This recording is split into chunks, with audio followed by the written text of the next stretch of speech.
Hello everyone, I'm back.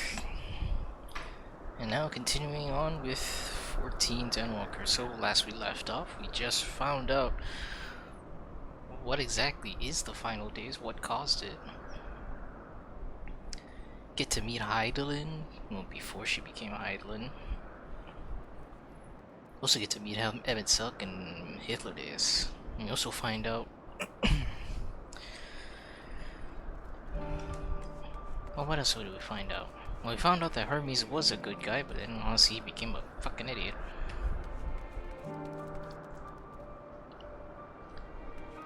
So now all that's left to do is just to meet up with Heidel and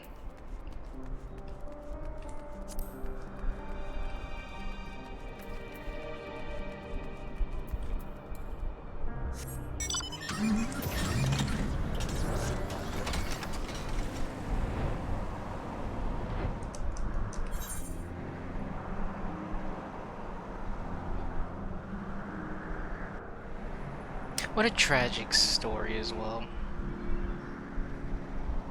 Could have stopped the end of the world, but unfortunately Hermes just had to screw it up and essentially wipe everyone's memories. Only me and Vanat know the truth.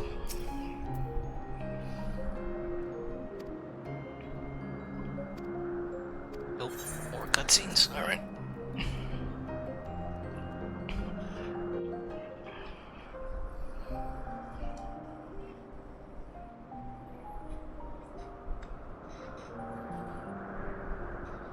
So, it is within. The portal that brought you hither, and will take you home.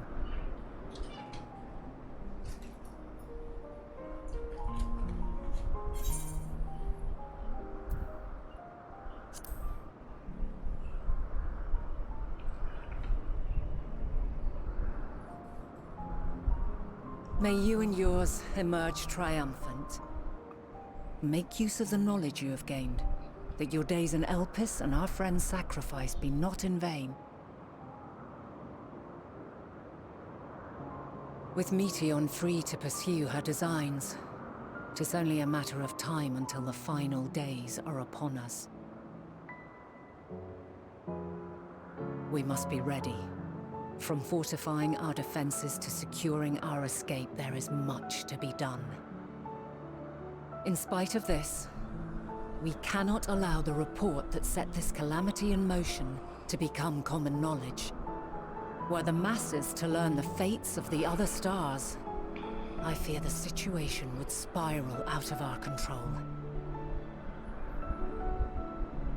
I must carefully consider who can be trusted, and bring them into the fold.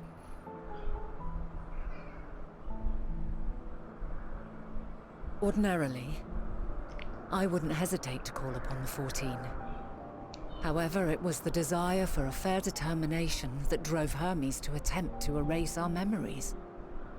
And were he made aware of his actions, there is no telling whether he would remain a friend or become a foe. Alternately, we might try to alienate him from the convocation. Yet in doing so, we would deprive ourselves of a brilliant mind who would be invaluable in the crises to come.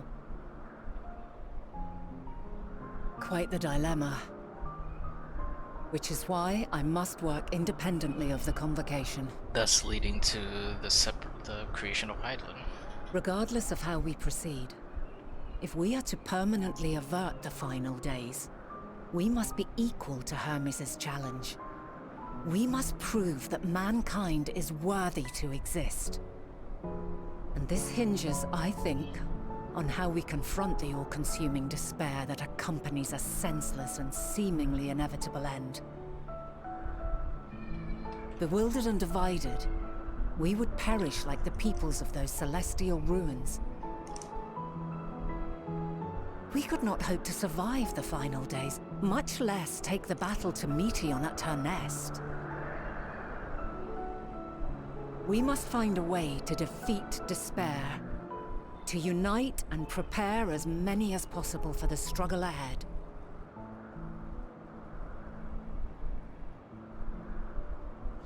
Heavy will weigh the burden of guiding this legion of souls.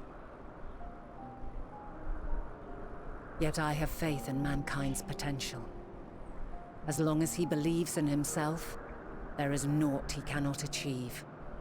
So I will not give up on him. On us. You may find your world to be very different. Or perhaps the erasure of our friends' memories has sown the seeds of a conjunction between us. We cannot know until the moment is at hand. So shall I strive to do my best, taking naught for granted as I walk my path.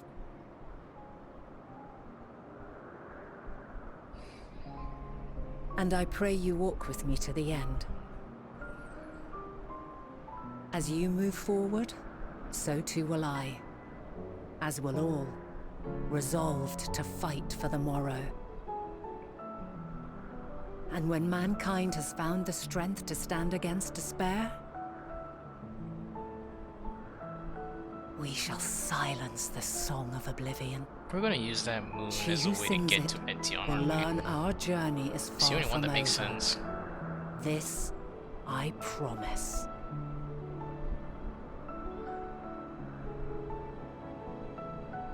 Fare you well, my light of the future, till we meet again.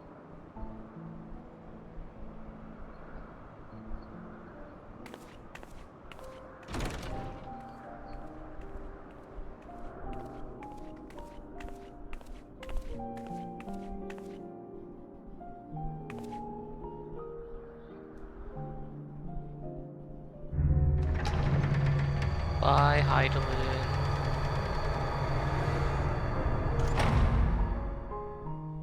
Hopefully you'll be less cryptic afterwards.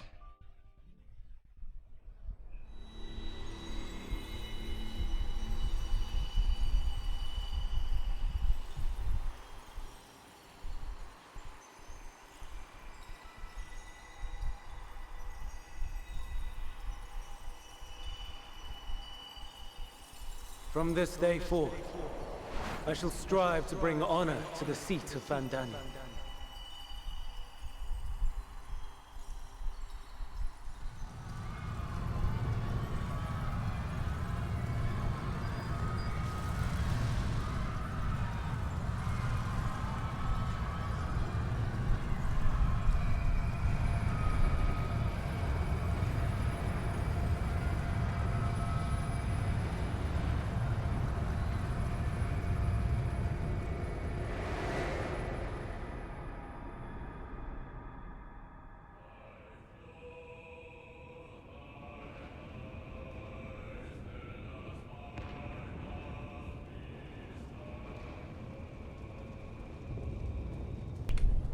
Oh, guess we get to experience the final days directly.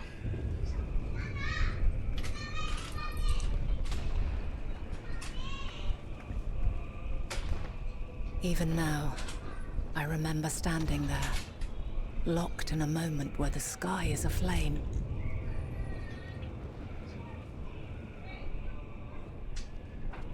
Where stars fall as tears, and screams darken the seas. Where resignation rots the trees.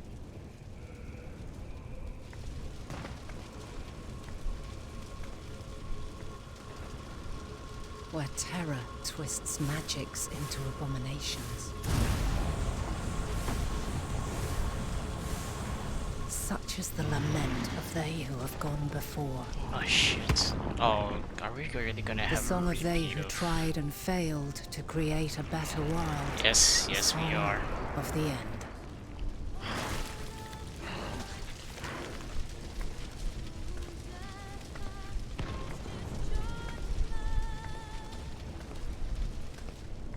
That which hides at the edge of the universe is no longer hope's creation.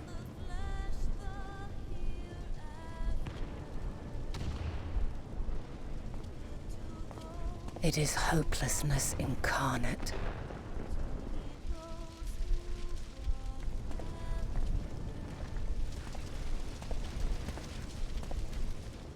That day, mankind saw half of its number sacrificed to bring forth Zodiark.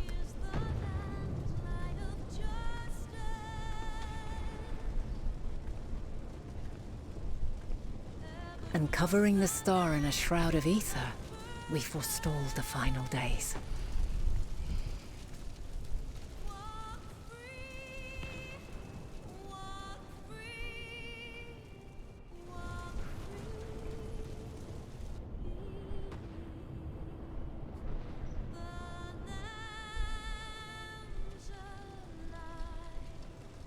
Damn, half of the population just to make a god to save you from the final days, when there's already Yet the that cries many echoed deaths still. at that point. There's not a lot We left. wept for innocence lost, wailed for death inevitable.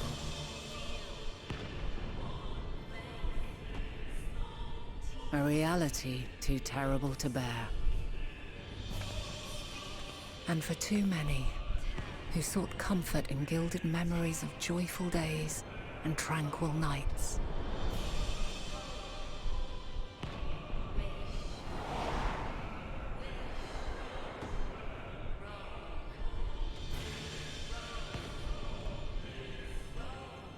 This is all wrong! Why must we suffer so? It needn't be like this. No. There must be a way to restore things to the way they were. To reclaim the perfect paradise we once had. No, my friends. Suffering exists, and we cannot pretend otherwise. No civilization, however great, could eliminate it. If we would live, we must accept it as our constant companion. Let us not seek to forget this tragedy. Let us carry it in our hearts, that we may grow stronger and know true happiness. We can't accept it! We won't accept it! It will be ours again! A world free of sorrow! No, it will not. And thus the argument there has ever between been an sorrow. Eidolon's mindset and Mankind was but Zodiac's spared its mindset. biting sting for a time. So please, open your eyes. To try and reclaim those lives we lost by sacrificing yet more isn't wisdom. It is weakness. No paradise is without its shadows. If we cannot accept this truth and learn from our pain, then our plight shall be repeated.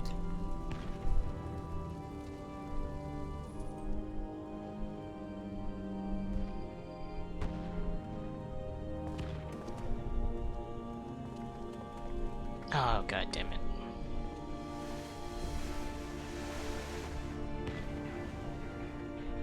O mighty Zodiark!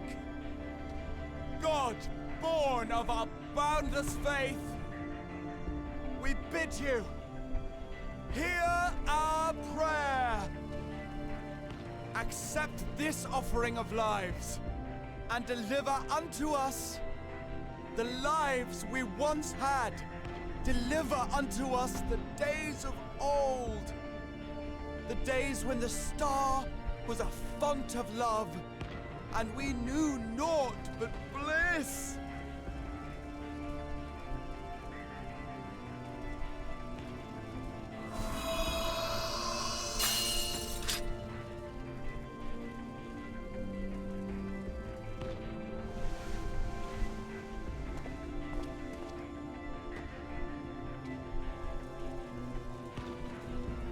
You would destroy it?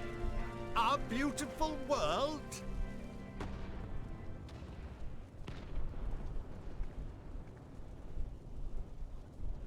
No way Highland's gonna do Lands that stretched on forever. Skies one could drown in. The heartbeat of nature, silent yet strong. And amidst it all, a people. Beacons of light and life. Laughter that warmed my heart like naught else before. They are my meaning and my purpose. My love.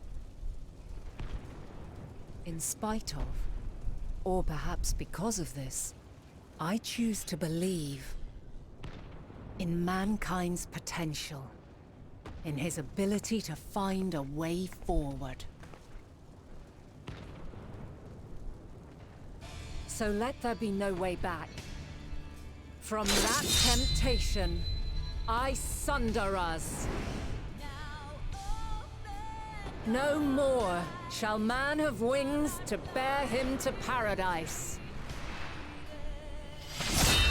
Henceforth, he shall walk. Damn.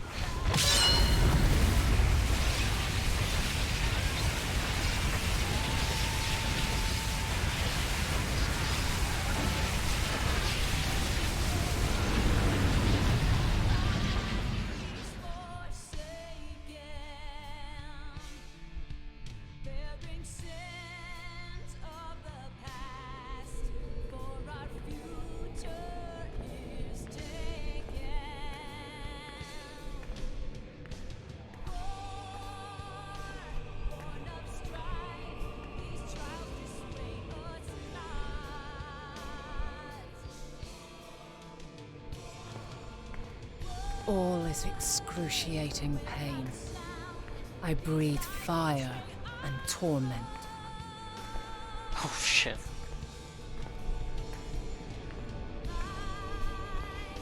I birth a world of suffering to mire and plague.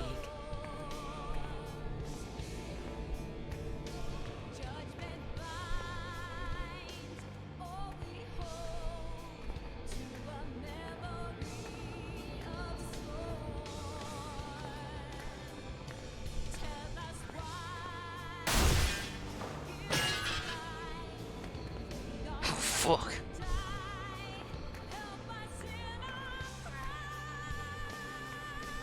In one fleeting moment, lives come and go, ever moving towards the unknown.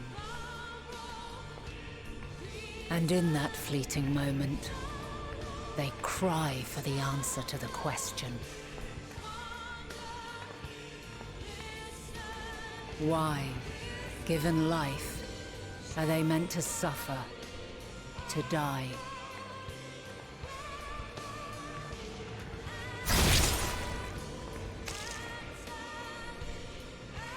As fragmented, imperfect beings, yours is a never-ending quest.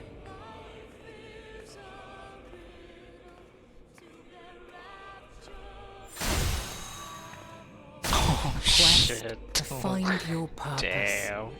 knowing your end is assured.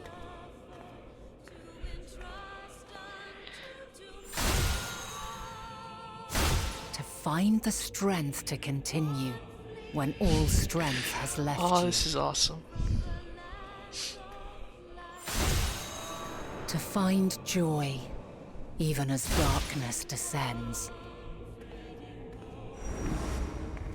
And amidst deepest despair, light everlasting.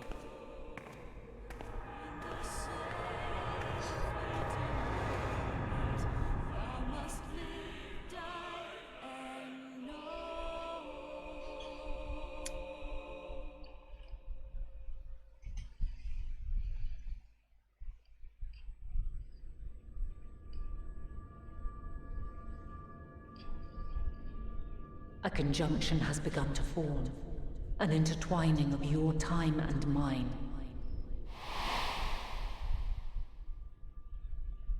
When you truly understand what is at stake, and your journey has prepared you to surmount the insurmountable, then shall I honor the promise made in another time, another age. Ah.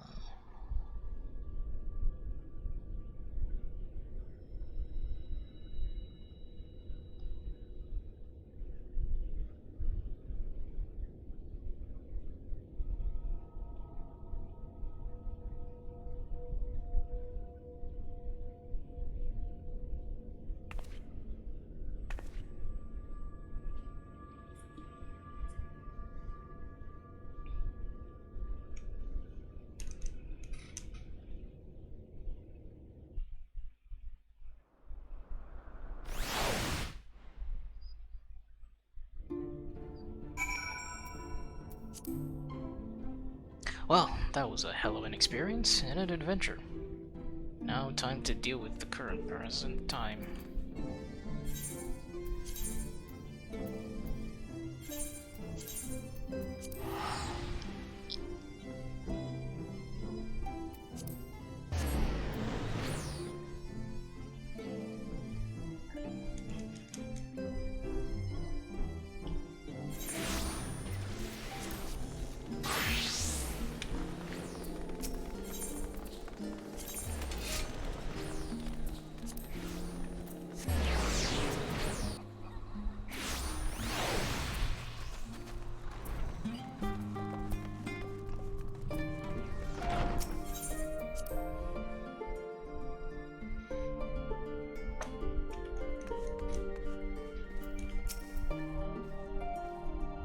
Mira, what impeccable timing as always.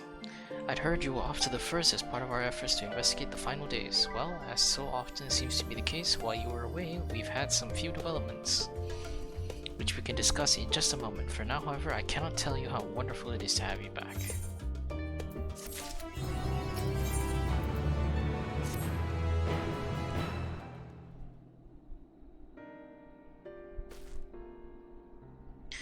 So have you learned aught more of the final days? Oh god, you have no idea, Crow. Then the journey was well worth the risk. No doubt your newfound knowledge will be a great boon to us all.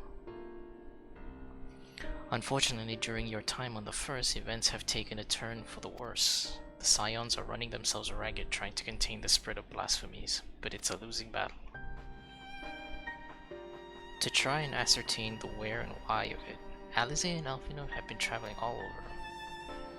Thancred, Estinian, and Graha took a detachment of allied soldiers there to offer aid and succor to those in need.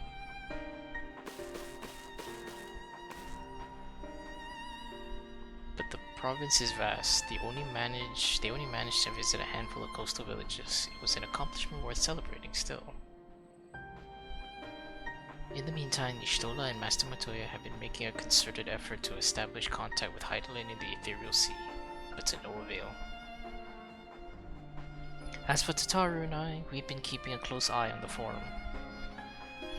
From what we gather, they've been constructing a vessel to ferry people to the moon, an ambitious project that has likely been years, if not decades in the making. However, since we've seen no sign of it thus far, I suspect it's still incomplete.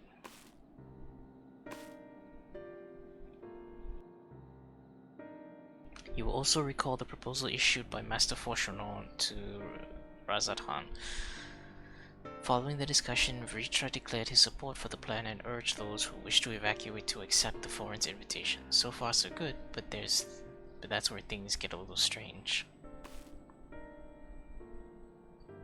Apparently, the Forum caught wind of the lunar teleporter in the Tower of Babel and decided to use it to deliver people to the moon instead of their mysterious ship. Why? Therefore, to secure a safe passage to the Hanish refugees to the tower, Alphino, Alize, Estini, and Graha traveled to Garlemald not long ago. Trouble is, the capital was hardly the safest place to begin with, and now the final days have come to Garlemald. Oh shoot. Shortly after our friends arrived, they were sent to rendezvous with Master Fauchonon. Then panic broke out and our communications were severed. From what fragments we were able to make out before the link shell went completely silent, we can only assume the phenomenon has spread to the capital.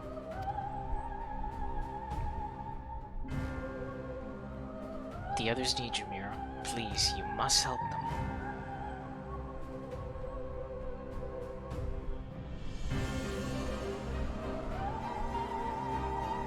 Having you there will make all the difference, I'm sure of it. Camp Broken Glass was their first port of call, so you'd best start there. Hopefully Lucia will know where they are. There's no telling what you'll be walking into, so you had best take every possible precaution. The Forum said that they were gonna ferry any civilians to the moon. Before they knew there was a portal in Garlemald. Why would you for that and then suddenly take such a stupid risk. That's so dumb. They're even stupider than I thought.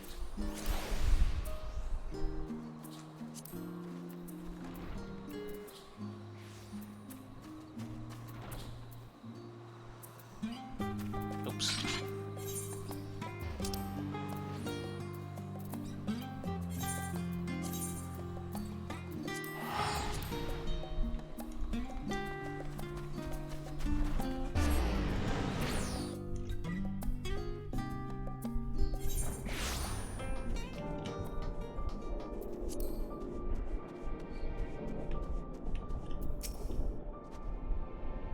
Mira, not a moment too soon. The skies over Garlemald are ablaze, but it's events on the ground that concern me. As you will have heard, your fellow Scions arrived ahead of you. We cut the customary greeting short after we received word from our troops at the Magna Glacies that the Forum's airship had landed. It was then that the heavens began to burn. I dispatched your friends at once to ensure the refugees come to no harm. I would have joined them immediately if additional support is en route, but we will discuss them later. I trust you are ready to depart. Oh, now it's just cutscene heavy.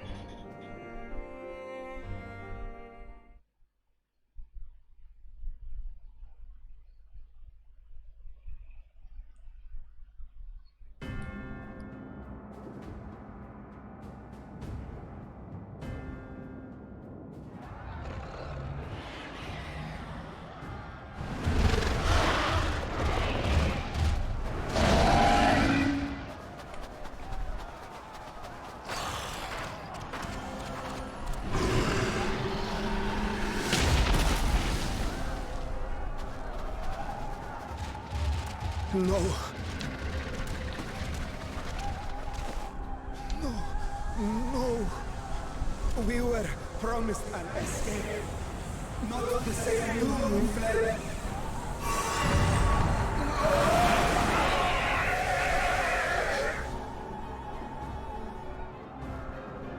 I shall not meet my final days here in this blasted waste. Calm yourselves. Your panic is our greatest enemy. Try saying Come, that we when you're must build a constantly line being of chased defense. by a monster. After just surviving one.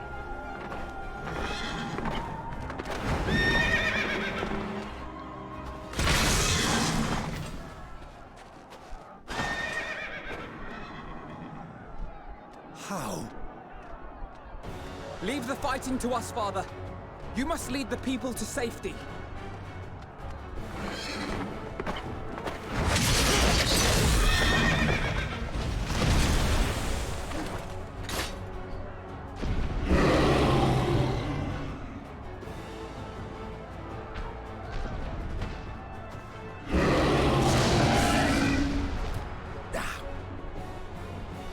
I can handle this pair.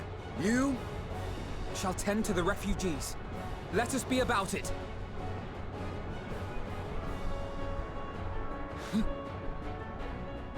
As you wish, my little lord. Ooh, you get to play one of them. Yes, I do. Oh, I play Alpha now.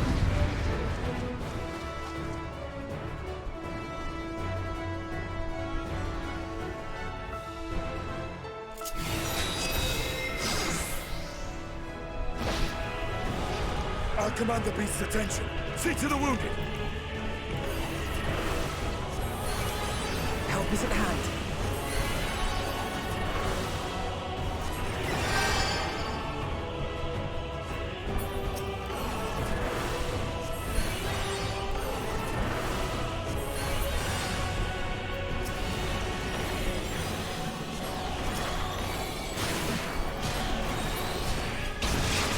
Leave it to me. That's shit.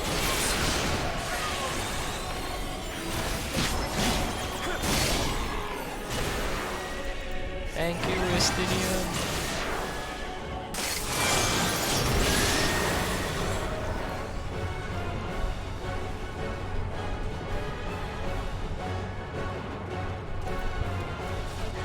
Oh, damn it.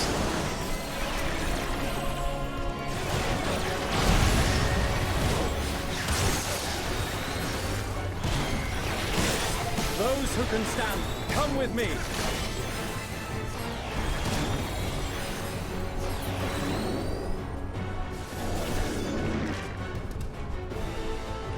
Easy now. Deep breaths.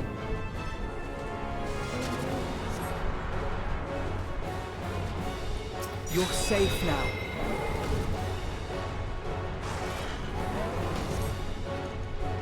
Go, go, go, go, go, get out of here.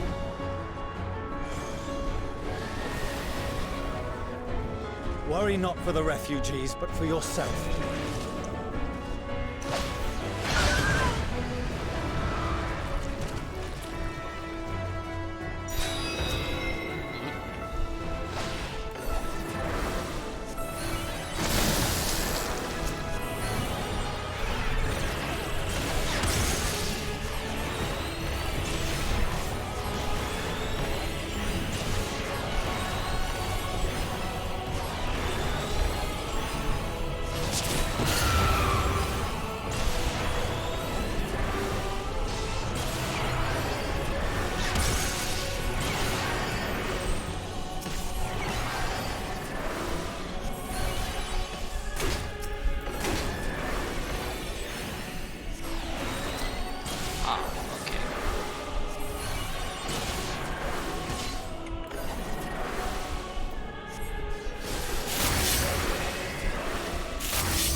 But not hard enough!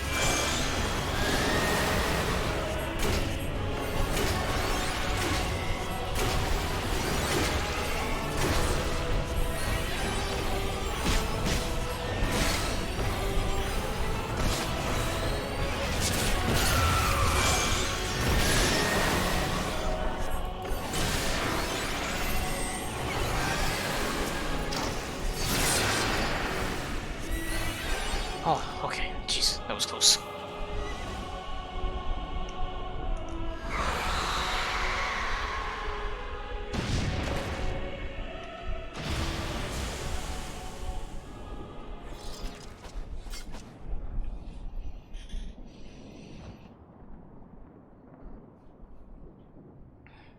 Help! Someone, please! What?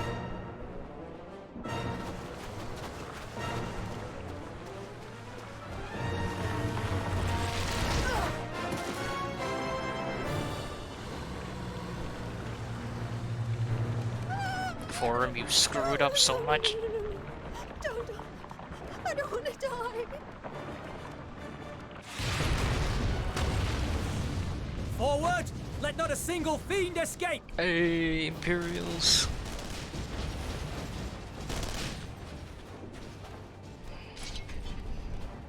Wait, that's Julius.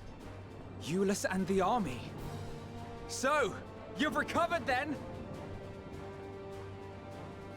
In time enough to be of aid, for once.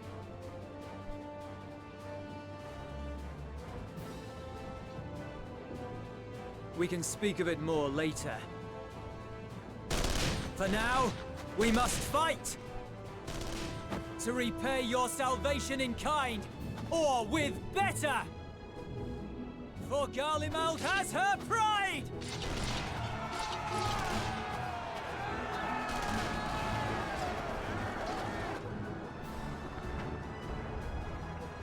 Of that I've no doubt. For the motherland. Can't help it, they're dressed like Russians. Good gods. Of all possible saviors, the Imperial Army. Oh!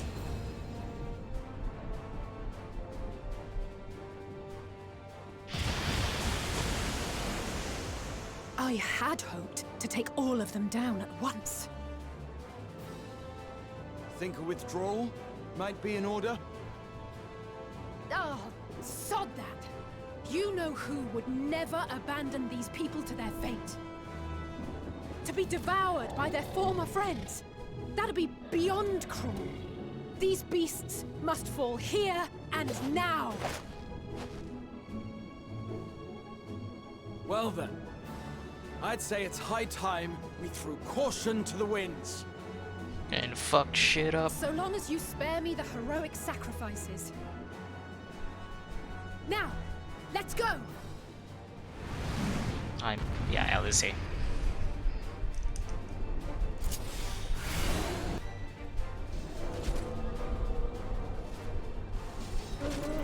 Right, what do I have?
Don't turn, just get it back.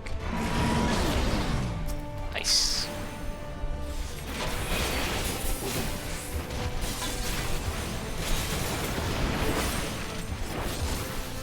I'm fine.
None to worry about.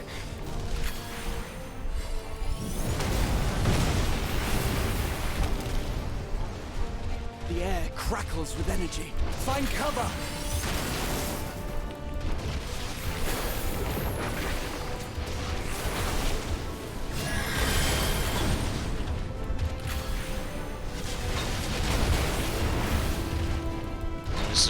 sick, I gotta say.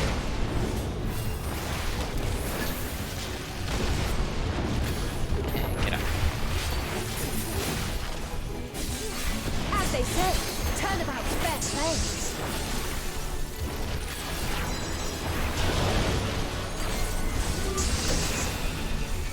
On guard.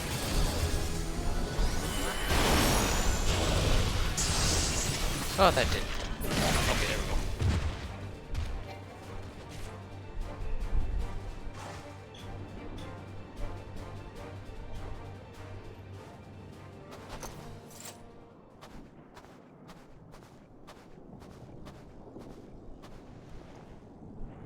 There's not the barest trace of ether.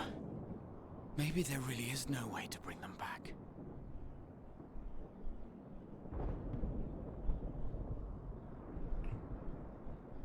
Thank you for saving our lives once again. I remember you, from Purusha. You helped us there too, didn't you? Ah, you're from Palaka's stand. I'm glad you're still in one piece.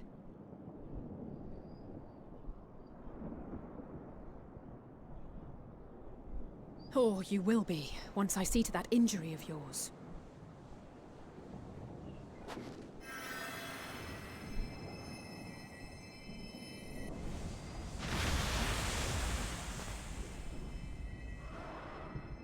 Look out!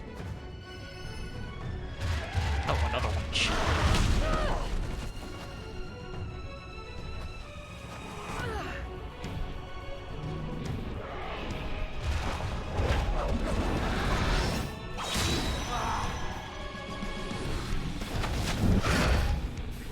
Oh, so Gratia does the Endwalker scene. Okay, trailer.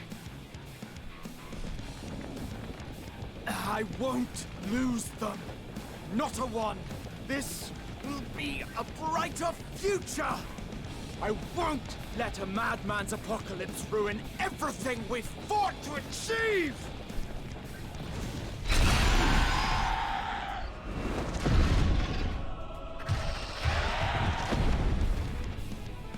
Damn, nice shot, Grana. Get it together, Alize. You're embarrassing yourself. And in front of Father, no less. You might never measure up to our champion.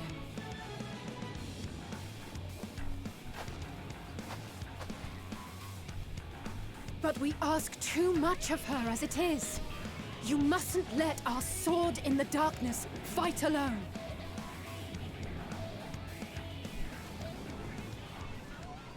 Don't worry, I'm coming.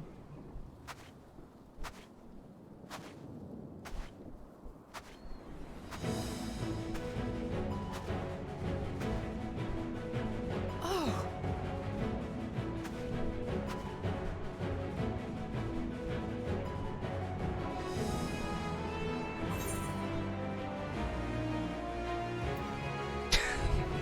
Yeah, sure. Why not?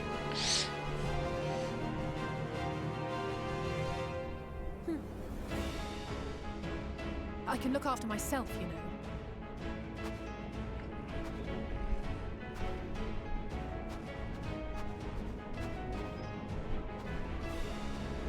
Everything's in order, I trust? Yeah, we learned everything we need to know. And more.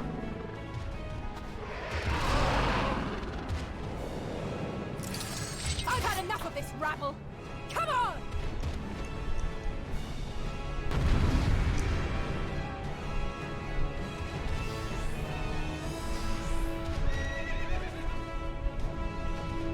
Oh, a trio for the ages. Yeah, me and the two Sims.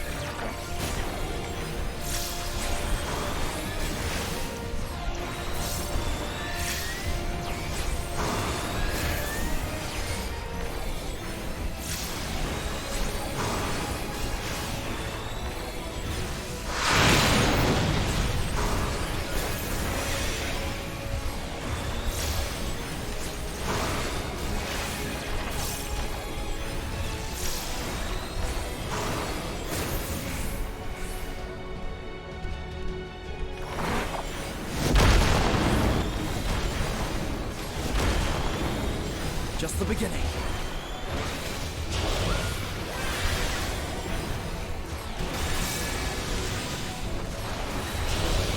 Just remember to put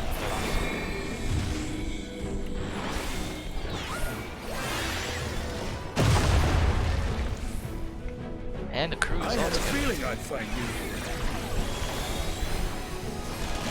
This should be the last of the worst troublemakers. With me!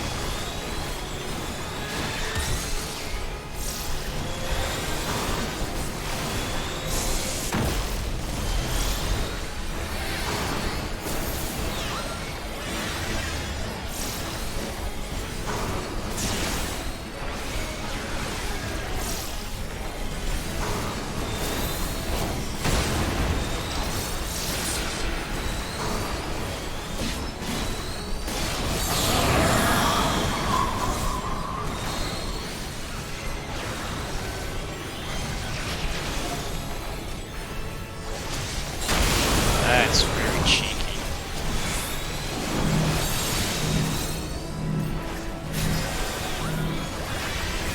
On your feet.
I'm in your debt.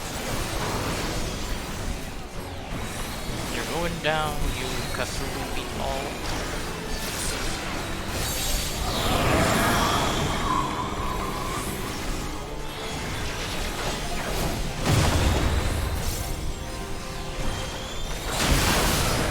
Where were we?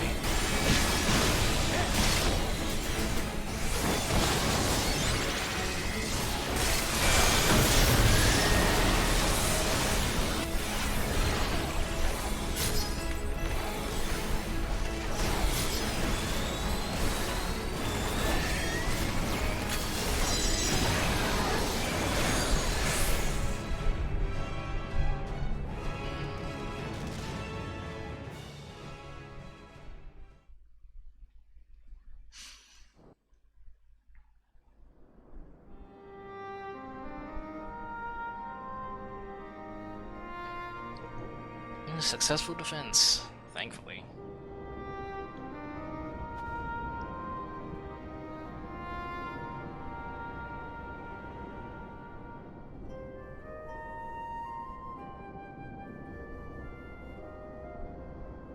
You must board without delay. The ship will depart ere long. Your offer to host us in Sharlayan is most appreciated. But will the final days not soon fall upon it as well?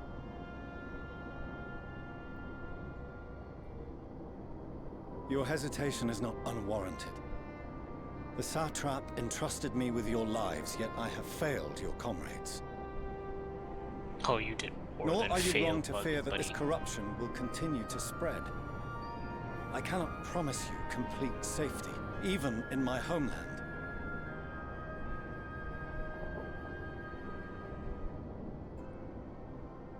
What I can promise is that I will do all in my power to protect you.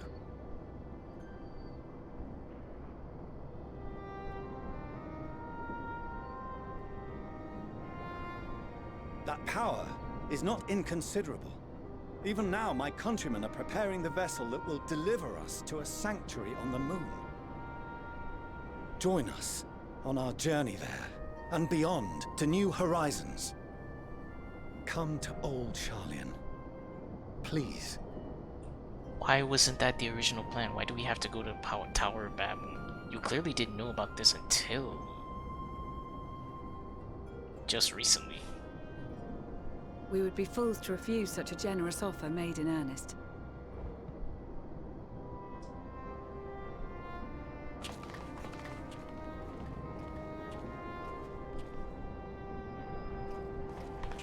It seems they've a new destination. The people of Radzat-Han have known too much suffering. The march to Garlemald will only bring them more, short though it may be. I quite agree. Fortunately, they have you to look after them. Yes. Well.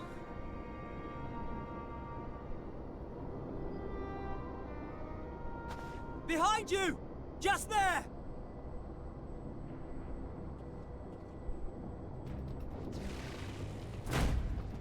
Oh shit, one more.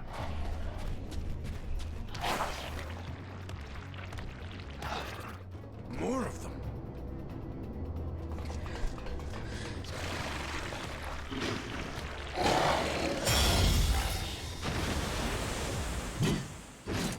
Xenos?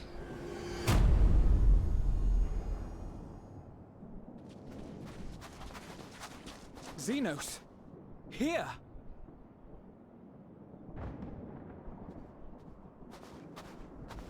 You'll be all right. Hurry to the airship.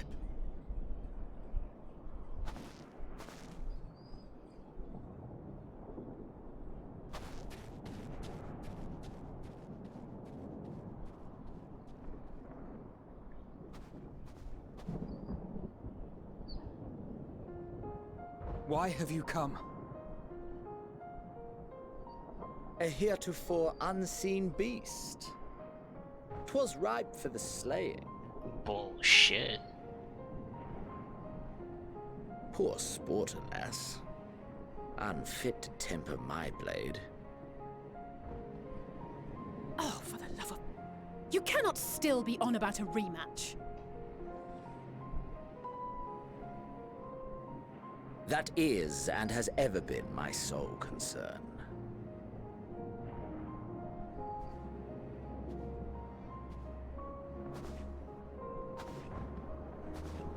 You, on the other hand, are fixated on a different quarry. Your passion pales before mine, yet neither hate nor despair seems sufficient to recapture your misdirected bloodlust. Because I got better things to do than satisfy your freaking murder boner. So, I hone my blade, and I wait.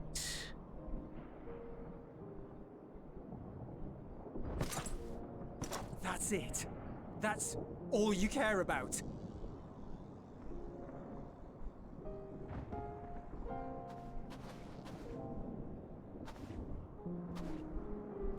Garlemald is in ruins. Our homeland, the nation you rule, is as good as gone. Along with so many of its people. Not just soldiers like us. Not only those who fought and killed for power and duty. Innocent civilians.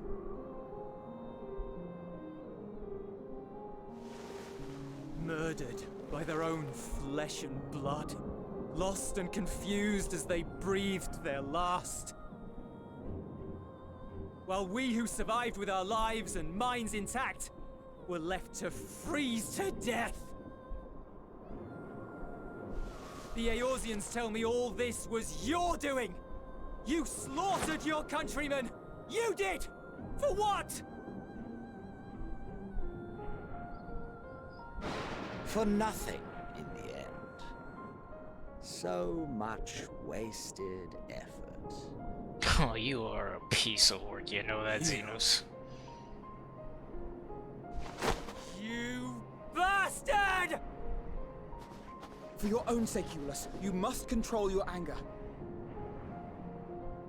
It will serve no one should it consume you and see you transformed.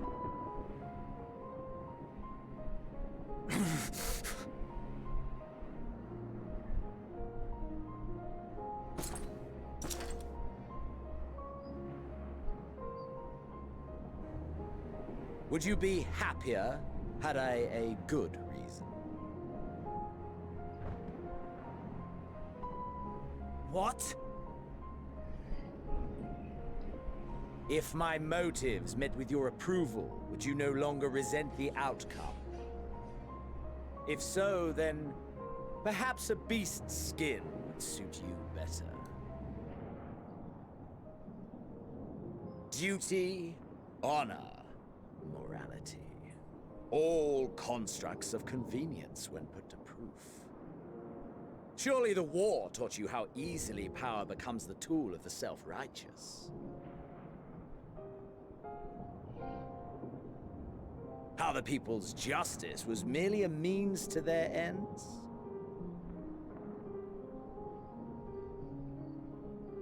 Yet you would ask me why.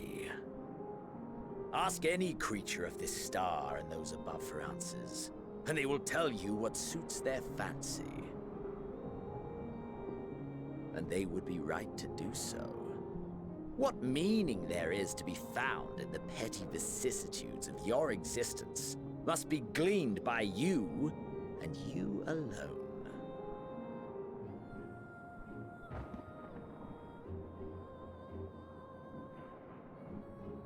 Should you seek it in battle in the fruitless pursuit of my demise, then come.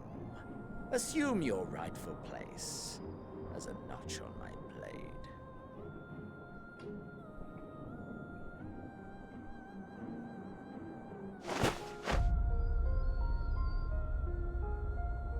Easy there, Doodless. You stand absolutely no chance. You are a blight on the Garlean race, and there would be no more satisfying way to expunge it than by beating you to death.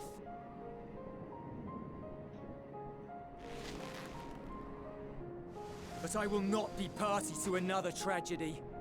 I refuse to lose anyone else because of you. That's right, be the better man than him. So go.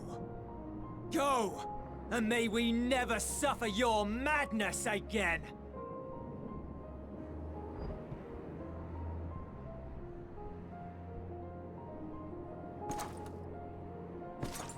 Xenos!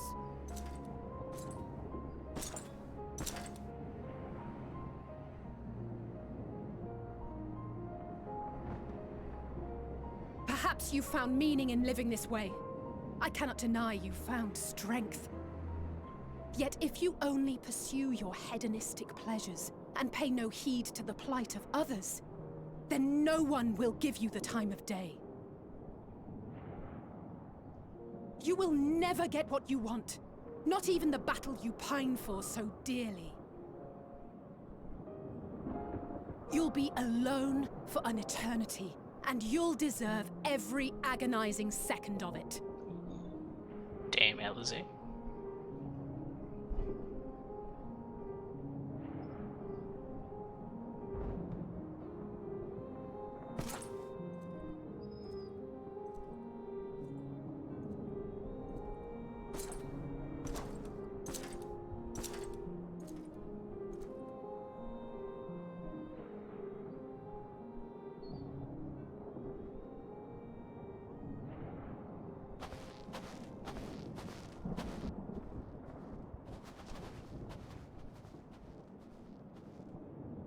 We're ready to depart. The refugee ships will be leaving shortly, but I've asked mine to remain for the time being. There's room enough for you to join me on it, if you wish.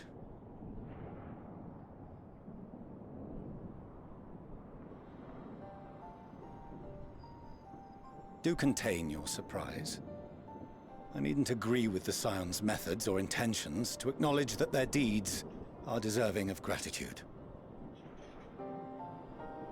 We appreciate the offer. But might I ask why you are delaying your departure? I presume it is not solely for our benefit. I must visit Garlemald ere we return to Sharlayan. Having caused such an uproar, 'tis only meet that I explain myself to the Ilsabard contingent.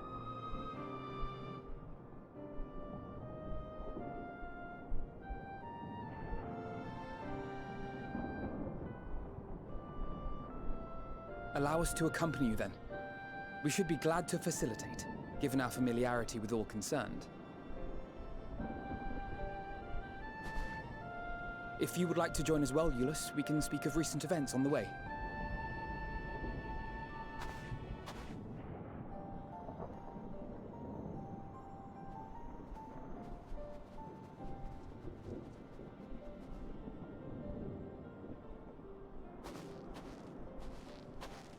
He'll be after your seat on the forum next.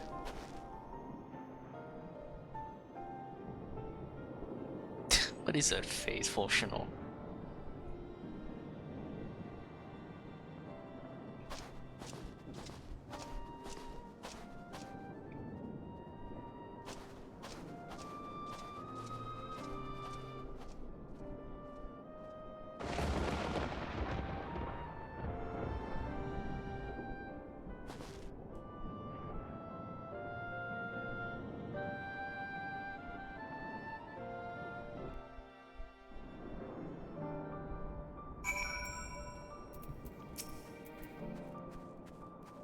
To see Zeno standing there so uncaring and unrepentant, gods, I don't know what came over me. I just blurted out the first thing that came to mind, but looking back on it, I stand by those words. I would say I hope they won't incite him to further villainy, but to be honest, I doubt he even remembers what I said. Anyway, enough about all that. It's good to see you again. New weapon?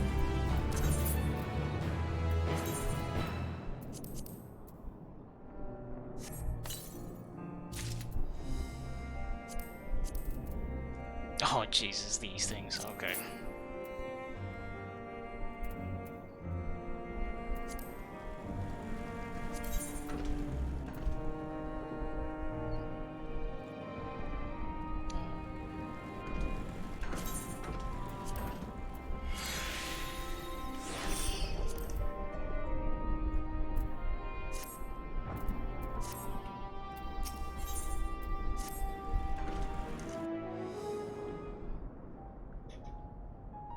No major injuries then.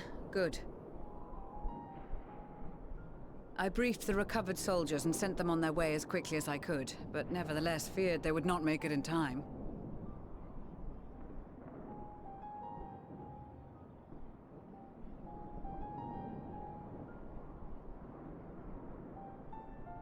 The additional support was invaluable. Your men saved more than a few lives.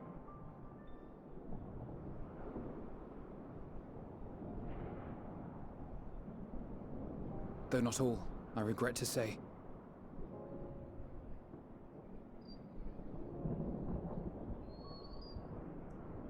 I take it that I'm addressing Lucia Junius. I'm the Forum's envoy, Fortuno Leveilleur. And you are owed an explanation for these most dire developments.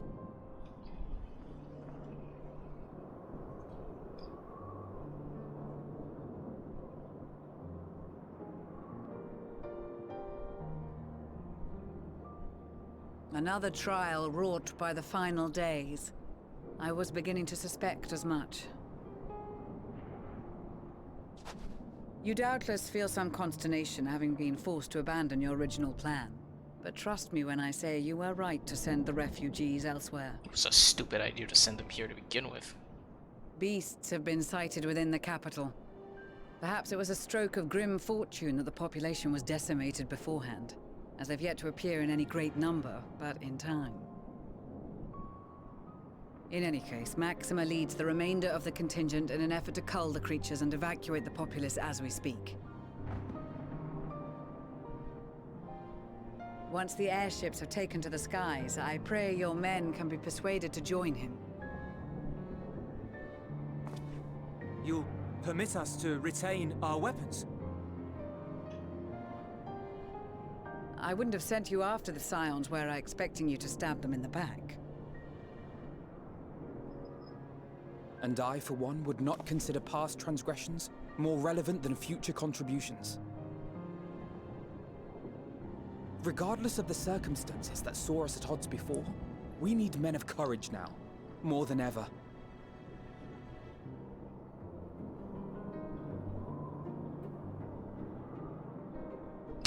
That fucking face.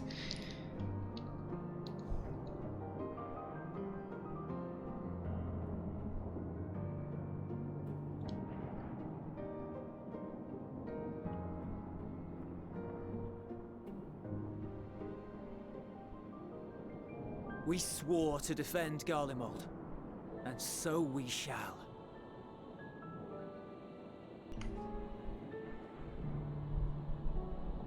It seems you have everything under control.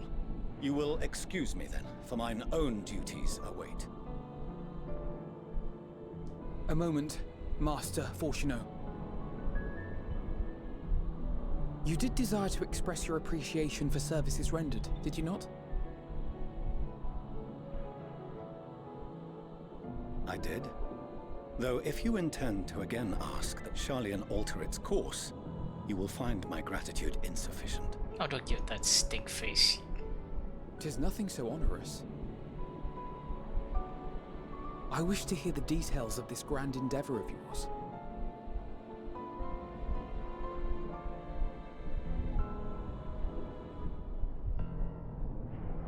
Do you swear to listen and to learn, and not to embark upon some scheme to impede us?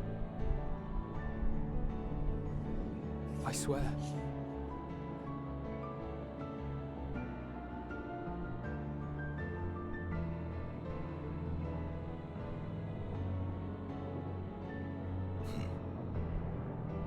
Any other I would doubt, but you I trust to keep your word.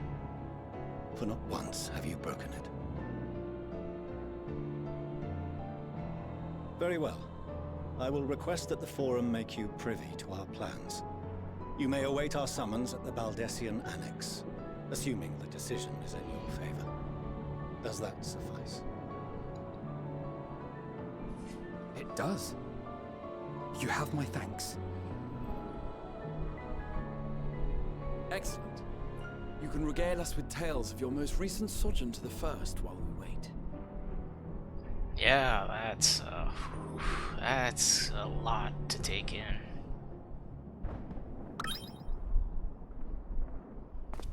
Did you hear something just now?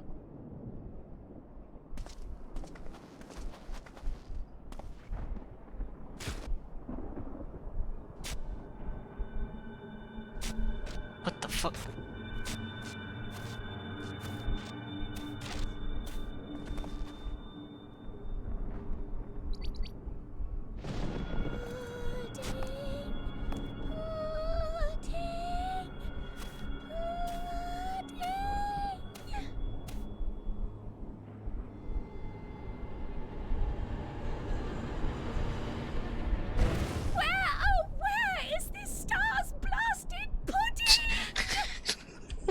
Pudding way, god damn it.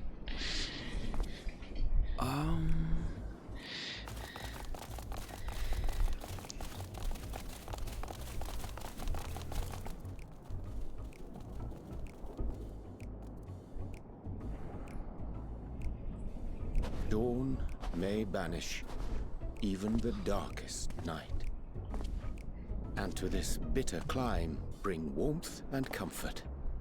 Well, if it isn't the leader of the rabbits.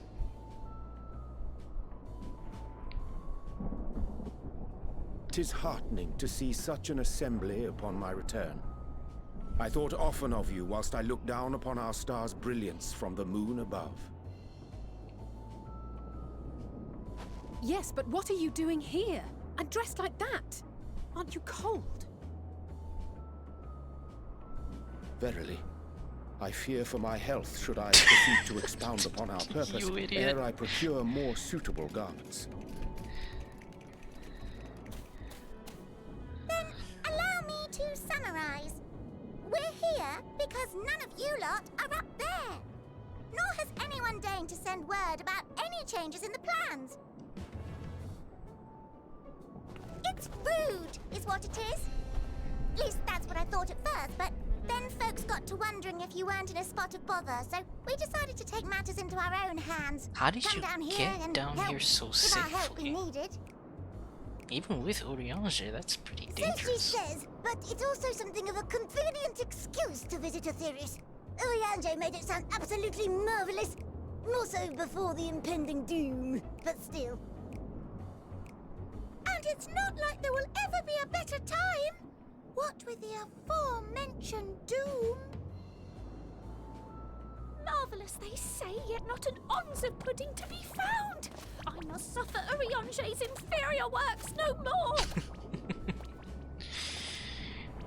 We need to get that boy to the cafe. Maybe consider the plight of present company before you go blathering on about pudding and doom? Ahem. He's still going off in the background. Should you require any assistance with whatever, we are at your disposal. We were born from Hydaelyn's love for the lives of this star, so naturally we would much prefer to see them continue. Twiddling our thumbs up on the moon is hardly conducive to that, though, is it? Aye, not when you've all got such precious thoughts and feelings and hopes for the future deserving of more active preservation. Speaking to Urianger made us realize that while we've carried out our duties to the letter, we've failed to fulfill them in spirit. From there, it was just a hop, skip, and a jump towards resolving to do better. So please, show us how. Help us help you.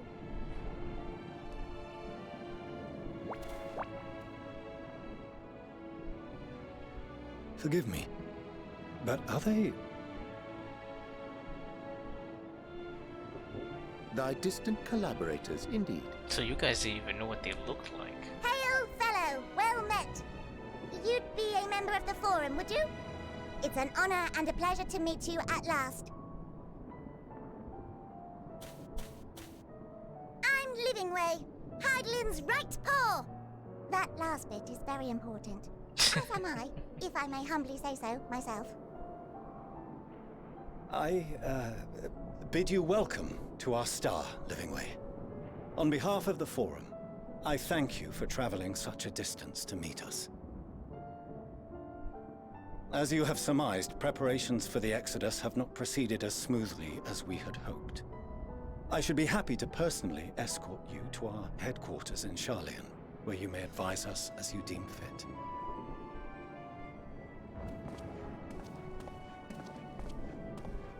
'Twas with reluctance that I set aside the great work of readying the moon for habitation. Be assured that I did so only after the Loperids made plain their earnest desire to come hither, and I myself felt a growing certainty that their contributions here would prove invaluable. 'Tis trite, perhaps, but I followed my heart.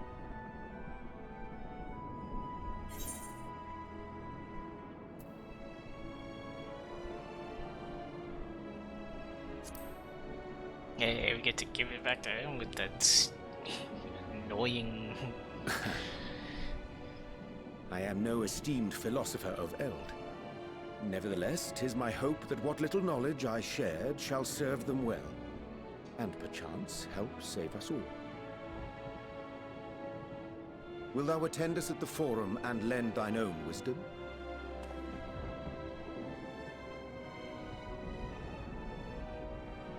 If that's all quite settled, can we start moving before Urianger catches his death? Even I'm freezing out here. Oh, I dare say you'll warm up quickly once you're aboard the airship. Sat shoulder to shoulder with our fur-covered friends. Genius.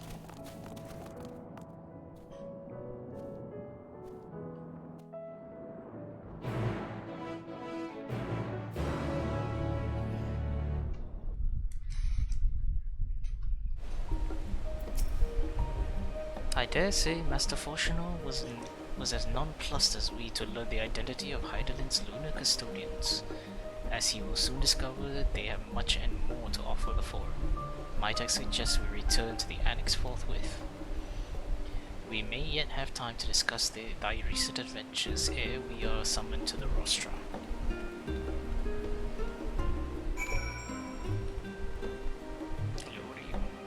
Oh, sightseeing.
Not that I'm complaining, Orianji, but I wasn't expecting to see you quite so soon. Nor I thee. In extolling the virtues of Aetherius, I did inadvertently awaken the Loporrit's desire to avert our beloved star's demise. Karl tells us you have obtained new knowledge that may aid us in our ongoing efforts. I've news to share regarding our study of the ethereal sea, but your findings are certain to be of greater interest, and so I would rather hear them first. To what revelation did Hydaelyn Elpis Flower heed? Oh my god, that's a hell of a story.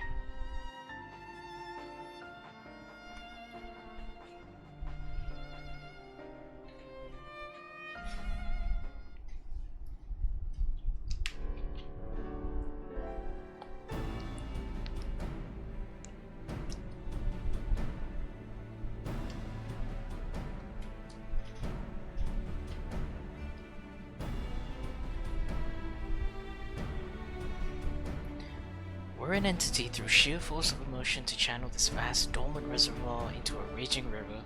Its power might surpass even that of ether.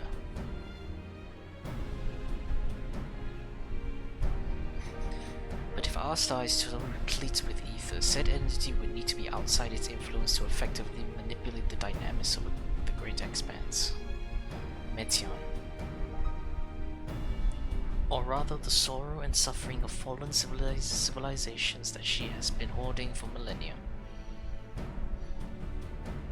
Untold anguish and fear and hatred drawn from every corner of the universe, all for a single purpose, the destruction of Aetherius. Then our foe is no longer some unknowable calamity.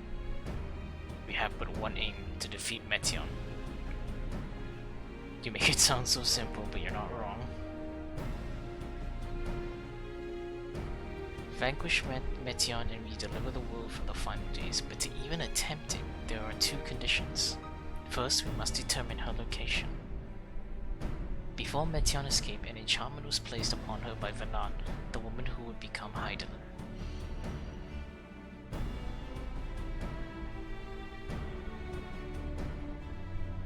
The implications of temporal magics are not entirely understood, and so we cannot assume that our Hydaelyn and the Venat you met in Elpis are one and the same. Nevertheless, due to her intrinsic qualities as an all-powerful being, I'd wager that Hydaelyn possesses the knowledge we seek. Whether she would share that knowledge with us, however, remains to be seen. After all, she intends for us to flee Aetherius, not to stay. Do you suppose she has abandoned her pursuit for Meteion?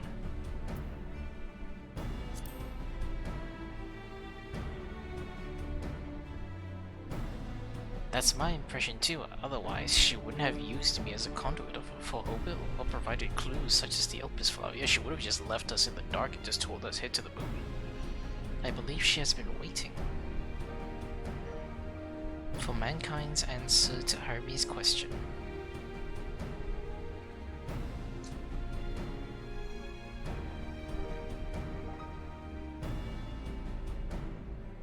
We must find a means to reach Meteion. Naturally, our chosen method will depend entirely upon wheresoever she has made her nest.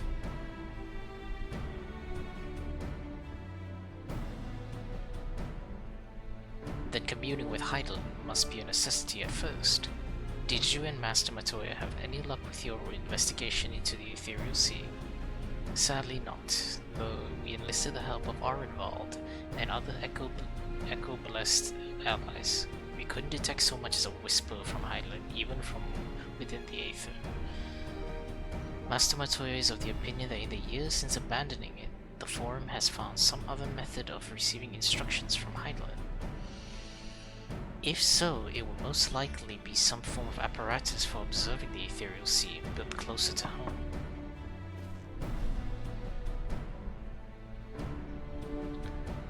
Sorry to interrupt, we've just received word from the Forum. Your presence is required in the Rostra, where they intend to discuss the Great Exodus.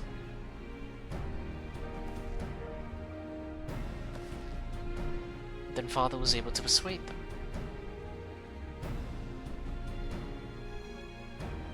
They're finally taking us seriously. Let's hear what they have to say.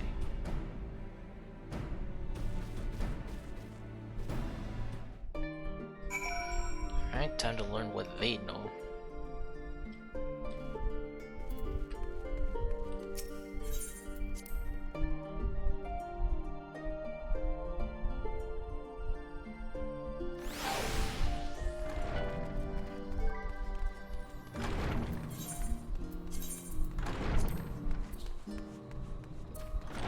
Oops.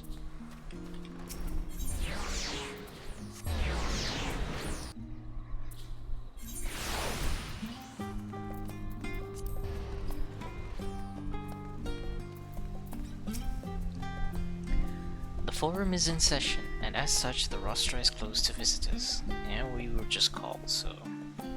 A sign of the 7th dawn, very well. You may wait in the corridor.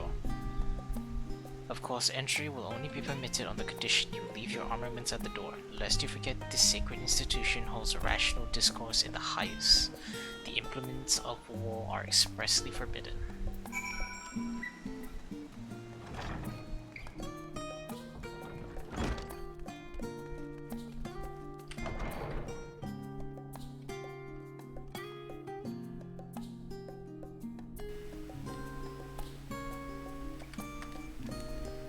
Right, okay.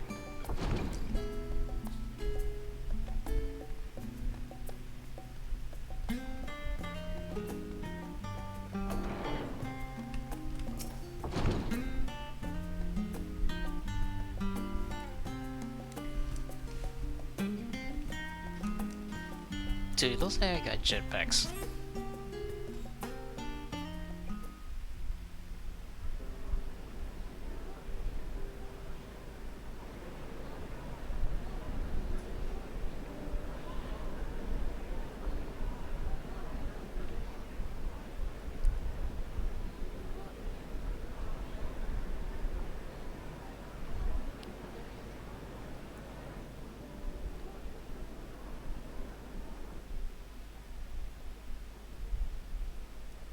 There is a matter I wish to raise with you before we enter. We are here to listen and to learn. But if the Forum's plans are more or less what I expect, then I should like to make a proposal that will serve our ends. By your leave, of course.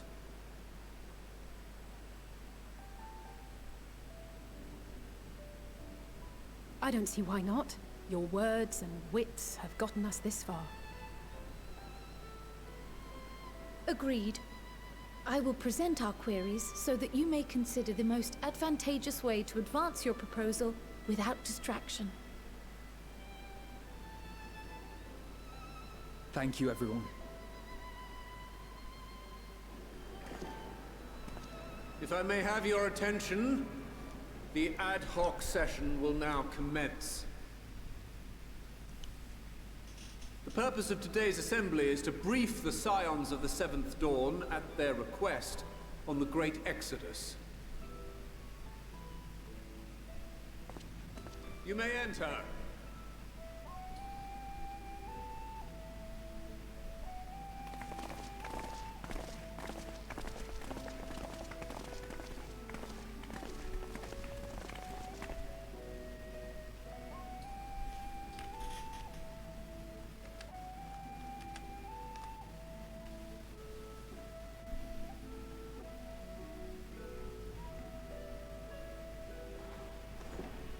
On behalf of the Forum, I commend your heroic actions on the Magna Glaciers.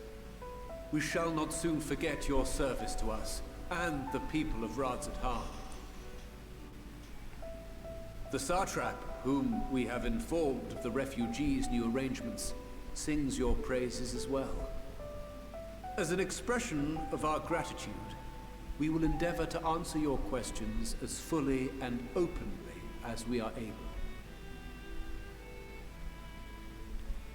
Then let us begin. First, it is the Forum's objective to ferry the life and knowledge of this star to the moon. Am I correct? You are. It is for this purpose Charlian has labored these many long years. We have collected biological samples and scientific records from across the star. When the time comes, they will be moved from their places in Labyrinthos and Numenon and conveyed to safety. Once that critical task has been accomplished, we will begin transporting the Charlian citizenry, which has been categorized into groups. The earliest arrivals are to ensure hospitable environs for those who come after. Following our people, we will send those of other nations in turn, beginning with our allies. Radzat Han was foremost among these, but since the final days have already come to Thavnair, we saw fit to include the refugees with earlier groupings. An ambitious plan. You have accounted for the safety of all nations and tribes, then? As many as we can. And how, pray tell, do you decide who to leave behind? To journey beyond the sky is an unprecedented and immeasurably difficult endeavor. Introducing sources of inevitable conflict would condemn all to certain death.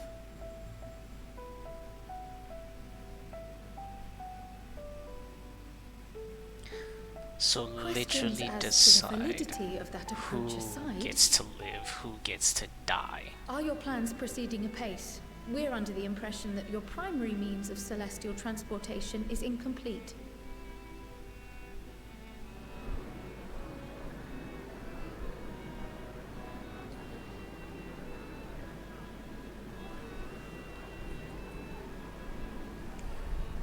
If only in that it does not meet our optimal parameters, that is correct. This Ark, as some have taken to calling it, is fully operational and could be launched even today.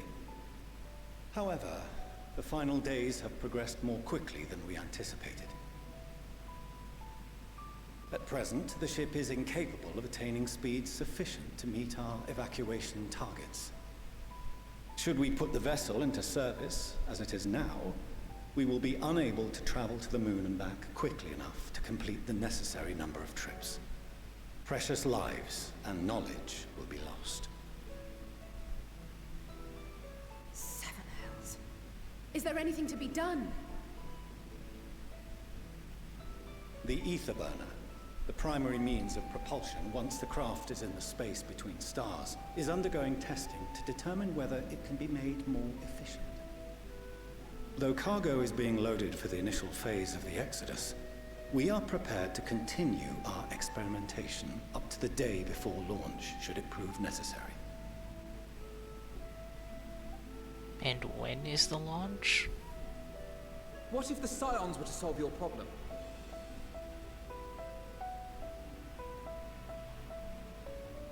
We shall help devise a means to improve the ether burner's efficiency, on 2 conditions.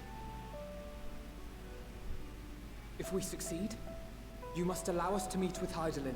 Yeah, that's a smart deal. 'Twas simple enough to deduce. You have a Concord, and so you would never have abandoned the Anti-Tower had you no other means of communication. One far more convenient, I suspect.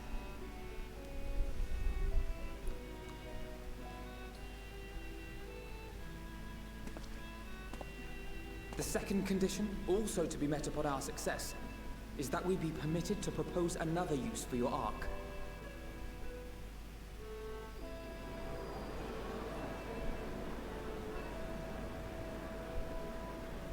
We would be at liberty to refuse this proposal. Of course. If we cannot prove its merit to the 99 here, who are we to stake on it the lives of all peoples of this star?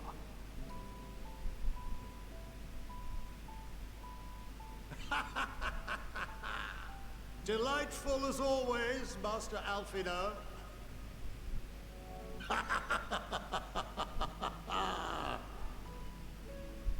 Oh, we couldn't have asked for a finer plan. Allow us to solve this complex engineering problem of which we were entirely unaware until moments ago. What could possibly go wrong? The satire writes itself.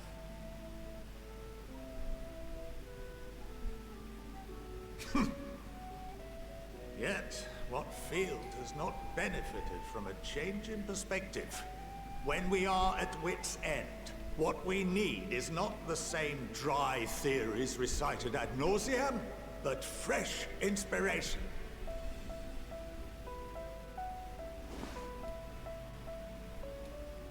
I, for one, have faith in my erstwhile students to provide it, and I find their terms to be perfectly acceptable.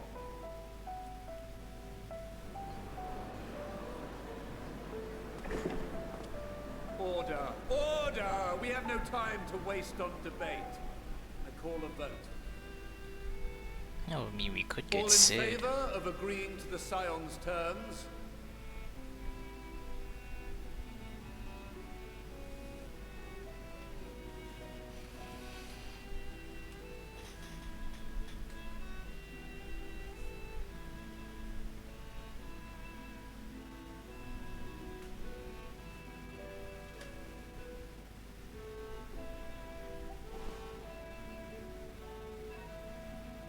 "71 in favor, 28 against.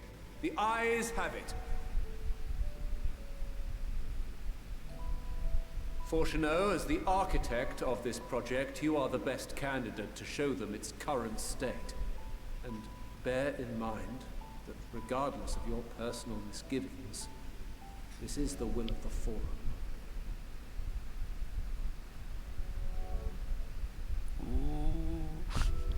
Very well.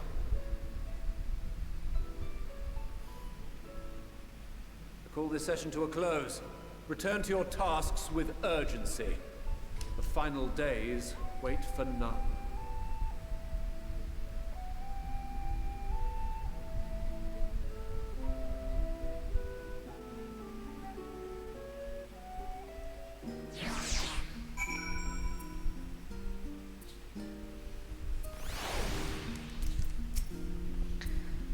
Sorry about not letting the rest of you in on my plan. I was admittedly thinking on my feet for the most part.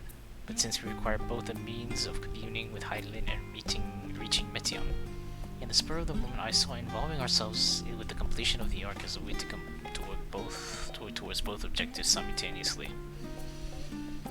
However, we must keep our end of the bargain by solving the problem of the Aetherburner.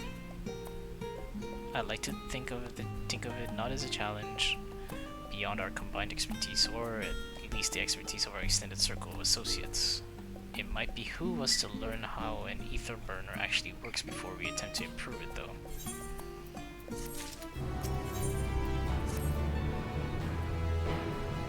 As instructed, I shall take you to see the ether burner. Meet me outside of Archaon. I trust you can make your own way there. So the Ark is being built in Labyrinthos. Hardly surprising. Where else could they conceal such a massive undertaking?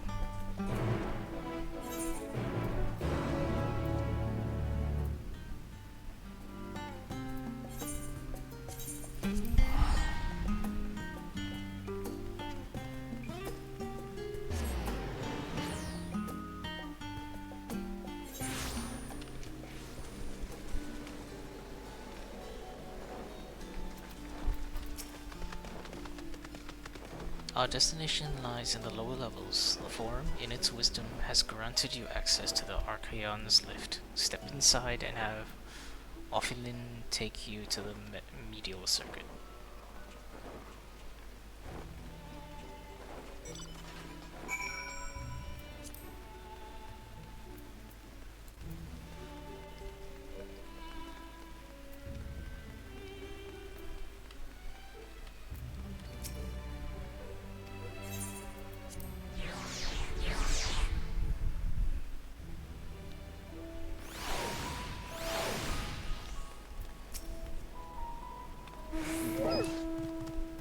I've sent your associates ahead to Logisticon Alpha, on the other side of Media Agronomics. Actually, there is something I've been meaning to... No, never mind. It can wait. Let us attend to the matter at hand.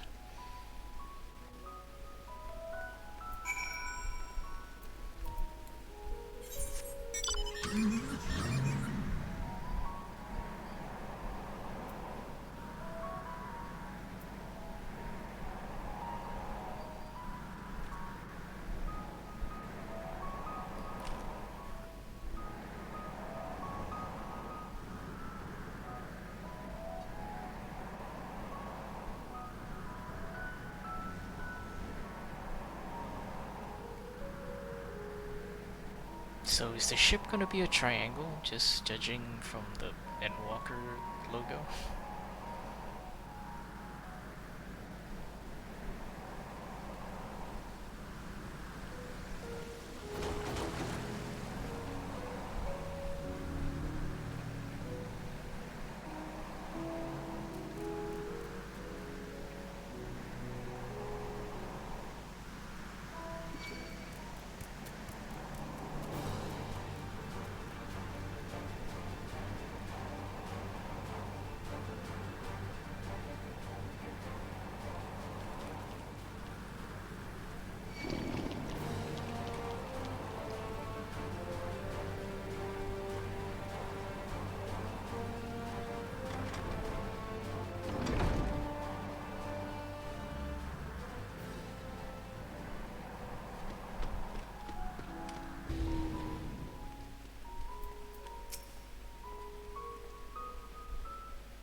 We are to wait here until our father arranges for us to enter the lifts, I'm assuming. Here in Logisticon Alpha, where the atmospheric conditions of the labyrinthos are regulated. Water is drawn from underground and dispersed as vapors, stimulating the formation of artificial clouds and rain. By manipulating the temperature in Earth's air circulation, they are able to create the ideal environment for growth and preservation of the biological samples kept here. Pretty ingenious, I gotta say. Hold on, how do you know so much about it? My father brought me here as a child. Excuse me? What, and left me behind? Oh, poor Alize. Actually, you're the one who left me behind when you went off somewhere with grandfather. The night before, I'd been asking father how clouds are made, so he decided to show me. It was fascinating. I peppered him with questions the entire time. 'Tis all too easy to take for granted the many interweaving aspects of the natural world to grow inured to the wonders. But having gained an understanding to the complex mechanisms employed by the Loporits in recreating a similar environment, I have come to view such processes in a new light. The subterranean gardens of Labyrinthos, the lunar prison forged to contain the ancient zodiac, the habitations built for all mankind neath the moon's surface, each unique yet undeniably similar. 'Tis no mere coincidence.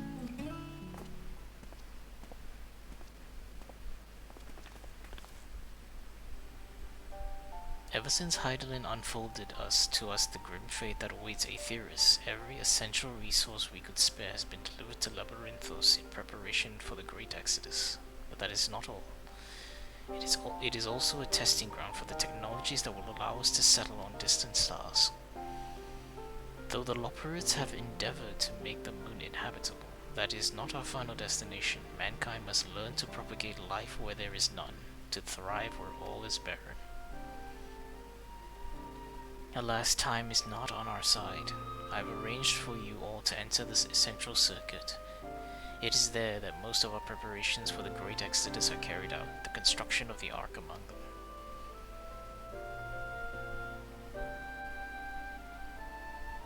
Though our plans have been made public, access remains highly restricted. You, however, will not be subject to said restrictions, and will have free reign to come and go as you please, such is the will of the Forum after all. We will prove ourselves worthy of their trust, your trust.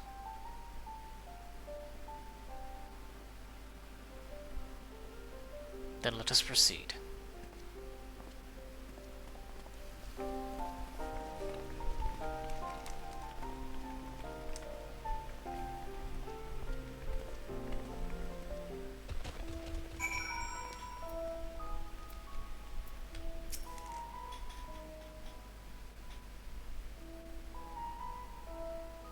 Decree of the Forum, the Scions of the Seventh Dawn are permitted to enter the Central Circuit.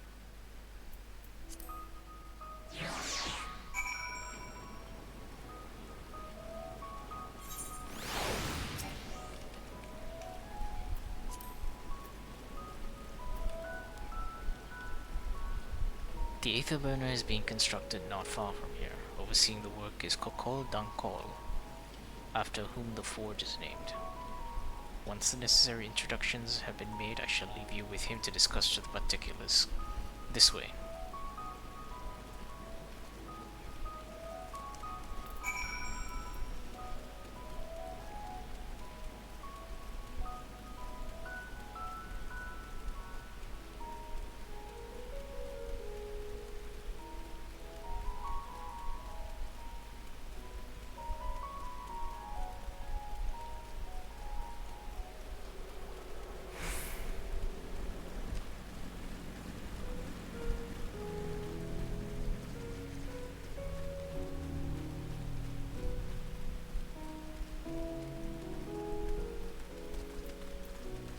It's a lot further than I thought.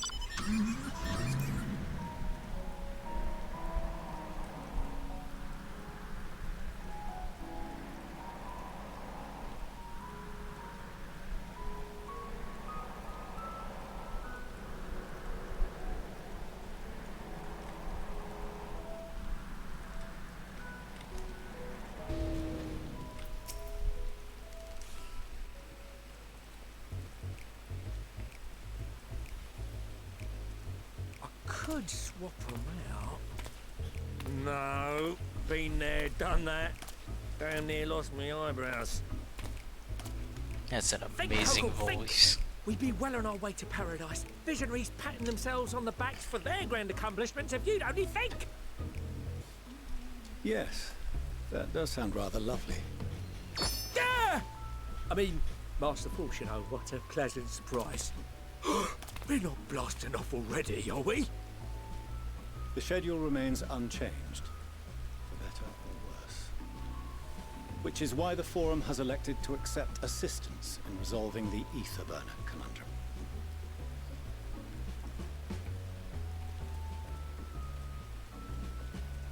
Huh. Not seen you lot down here before.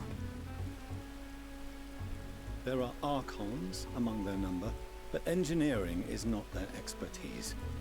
Nevertheless, the Forum concedes the slim possibility that they may have insights to offer. If not, you are at liberty to return them to the surface, by whatever means you see fit. The hell does that mean? I assure you that won't be necessary. Now, about your troubles with the Aether Burner.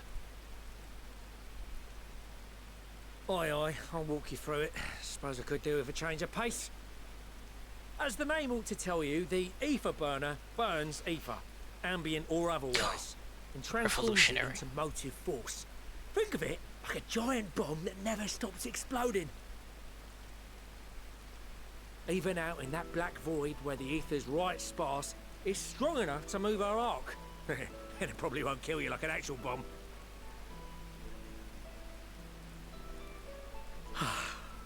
But it ain't perfect. According to my calculations, to travel to the moon and back fast enough for the Forum's liking, the conversion rate needs to be 6% more efficient. A measly 6%, you say? But if I could have squeezed even another 0.6 out of it, don't you think I'd have built it that way in the first place? I like this guy.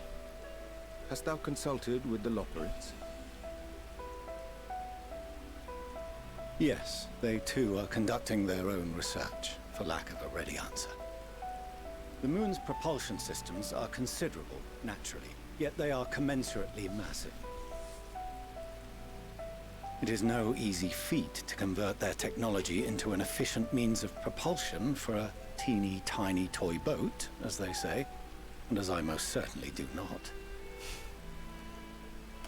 Yes, exactly! Damn it all, I asked for refined adamantite and they send me uppity rabbits with inscrutable, ancient, incompatible technology! You're trying to drive me mad! Do you speak of Allegan refined adamantite, perchance? You know of it? Only in the most general terms, I'm afraid. 'Twas an alloy of Allagan make, but the secrets of its production were closely guarded. As I recall, the record stated it was vital to Dalamud's construction and launch. Aye, that's the stuff. No material more conductive far as I know. Slotting some ends like blowing up a dam and watching the river of Aoife come rushing through. Ain't a living soul that knows how to make it though.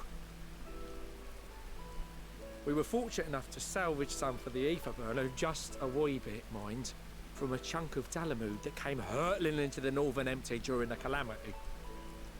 With more, well, that extra 6% efficiency would be child's play. It's a crying shame that we've no other sources. Surely the many shards of Dalamud scattered throughout Eorzea would suffice. Why not get the refined adamantite from them?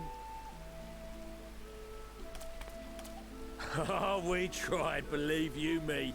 But only a few specialised pieces would have had any in them to begin with.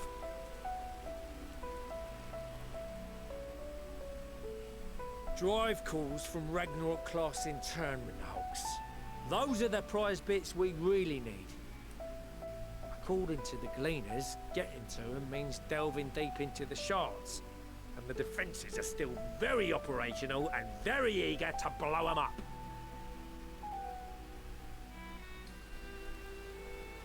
It's rough going in there, even for the cream. Not sure they'd make it out alive. Weren't we near that part of the Ragnarok when we went to destroy Bahamut? Indeed.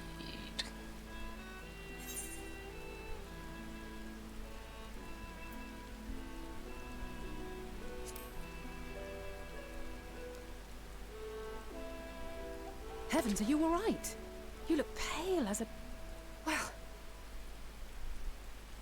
Best put that battle from your mind for now. Deep breaths. That's it.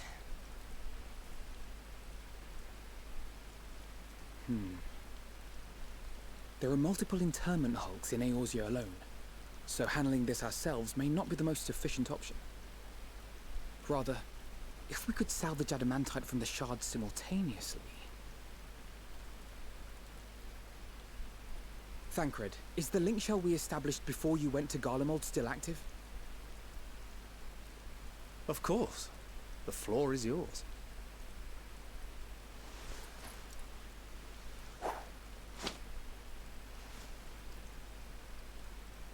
What's all this? Gathering firewood, so to speak. We alone can accomplish little, but joined by others, we may yet build a bonfire to carry us heavensward. This is Alphino. The Scions have need of you.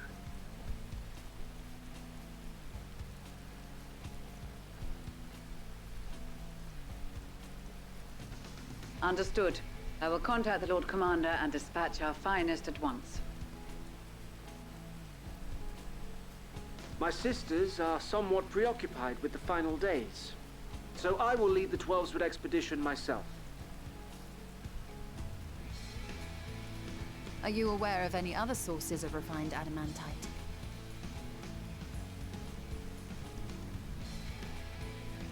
Logically, such an invaluable alloy would have been utilized solely where absolutely necessary, in components intended to conduct or collect surpassing amounts of ether. Any extant instrumentation or devices would have likely found their way into the hands of etherologists, or enthusiasts.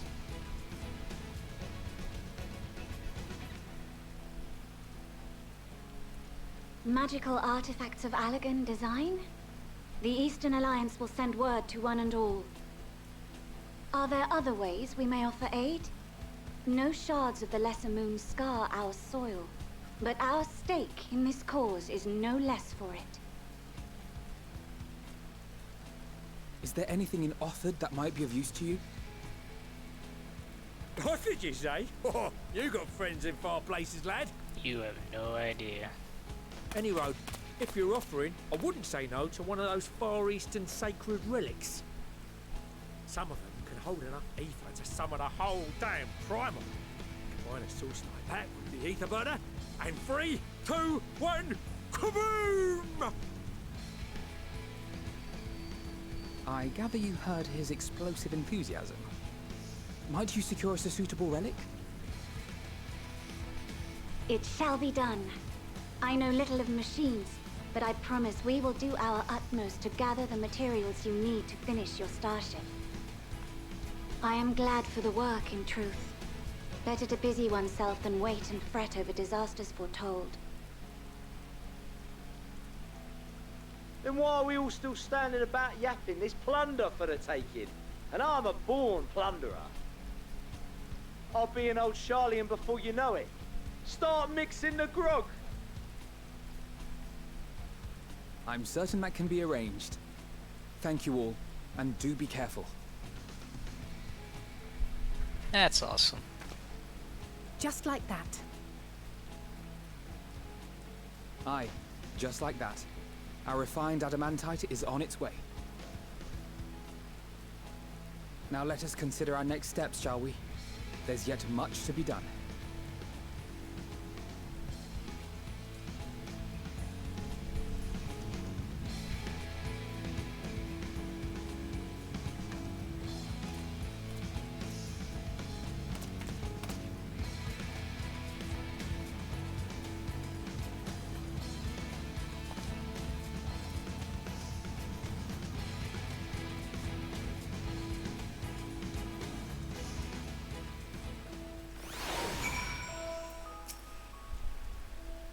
It's times like these we're reminded of how famous or infamous Alphanode has become.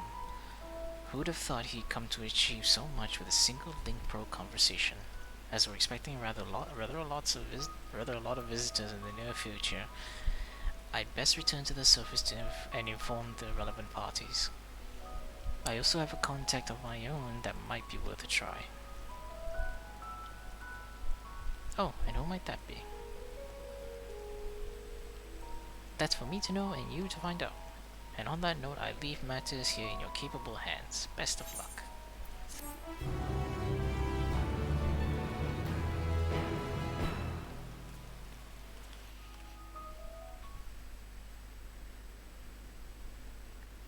Oh, da. What are we seeing here?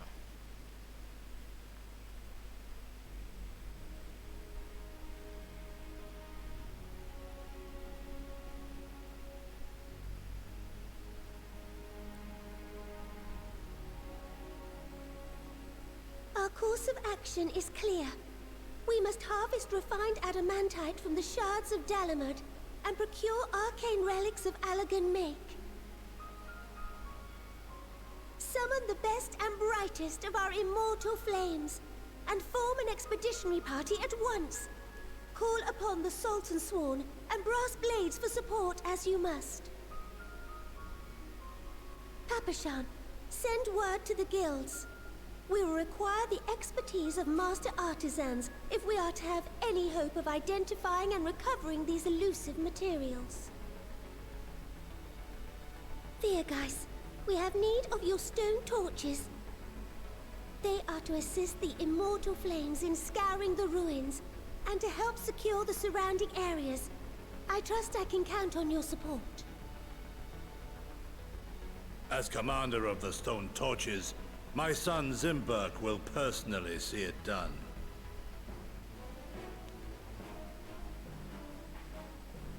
Pippin, I would have you lead the raiding party. Assemble your finest, and with Tizona's blade clear the way. Lord Lolorito, I pray you take charge of the search for Allagan relics. Surely you know of some being traded on open or clandestine markets, or sleeping in collectors' vaults. Hey, Nanaimo, putting everyone to work. Of course, I ask not Like that a you proper do this leader. out of the kindness of your heart.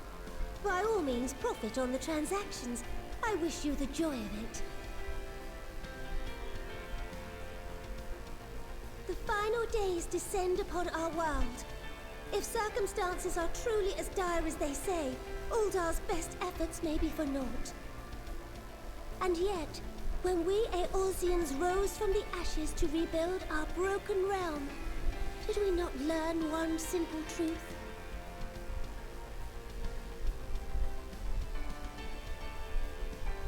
That which seems all but impossible to overcome alone may yet be possible if we stand together. It was the Scions who united us then, and it is the Scions who call upon us now. Uldar will answer that call. We will summon our courage and join the fight for our world's future. You know your duties. I, Nanamo Ulnamo, 17th in the line of Ul, bid you good luck and Godspeed.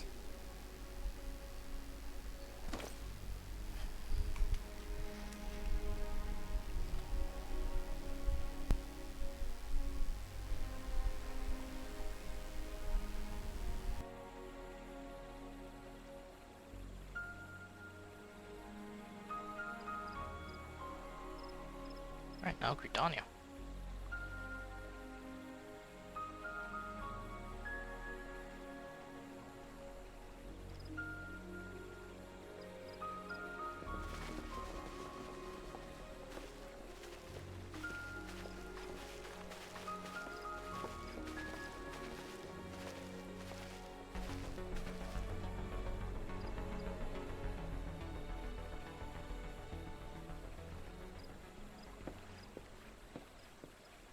We fielded a goodly number, but our ranks are heavy with healers, and an abundance of restorative magics will be of little help in destroying Dalamud's defenses.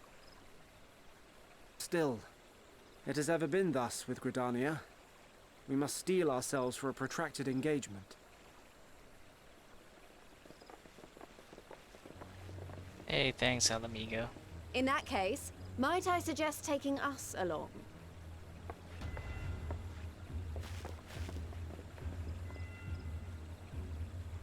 Commander Hext, what are you doing here? None of the shards in Girabania are big enough to hold an internment hulk. So we said to ourselves, why not lend our neighbors a hand? We thought you might be short on people with a talent for breaking things. While it pains me to admit it, you are right. Are our deficiencies so plain to see? It might have been a lifetime ago, but I was once one of the Scions assigned to the Shroud. I know this forest well. I know your people. And I know we will be stronger if we fight this fight together.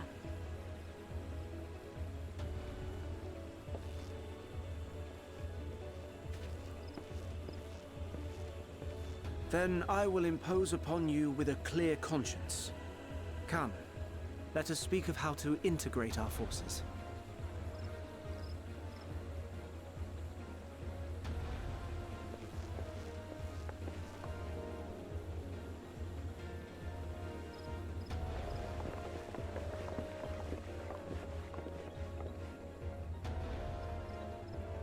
I won't let it all be for nothing. I promise you, Papalimo.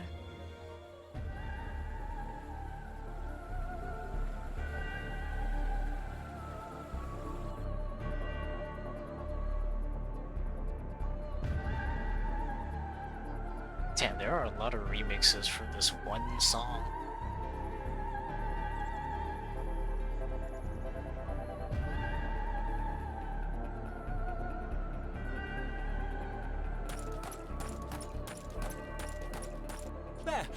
There you are!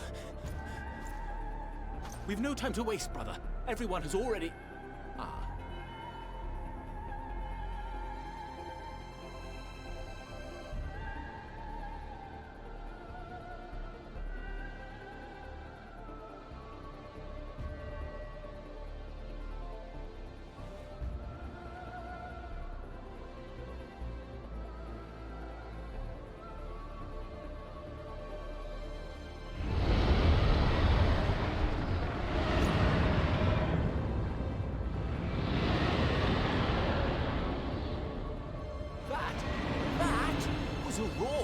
A dragon's roar!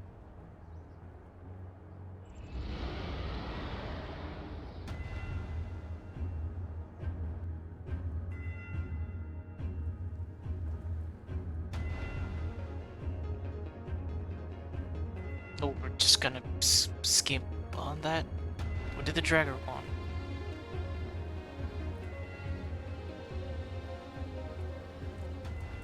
And so, in summation, the Eastern Alliance, as well as the Honourable Lord Lolorito himself, reached out to me for assistance in procuring these treasures of the divine, and I, in turn, do beseech the Confederacy for aid.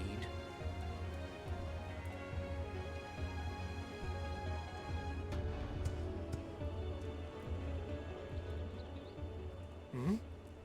Is that... Hancock? What a surprise. Hey, you're this back is. from your training. Aren't you supposed to be a... And a fortuitous one at You know, that. training with the... I have a old favor to turtle. ask, you see.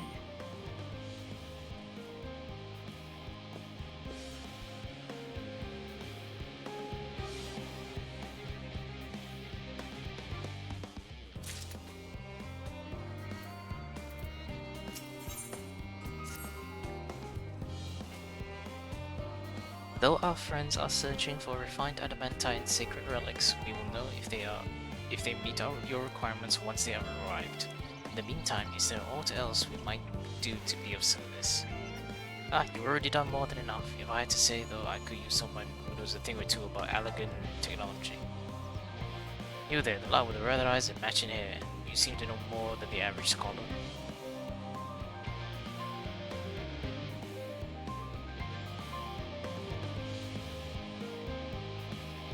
Ah, if only Master Coco knew how right he was. While he and Grahatia establish a report, why don't we help with preparations for the Great Exodus?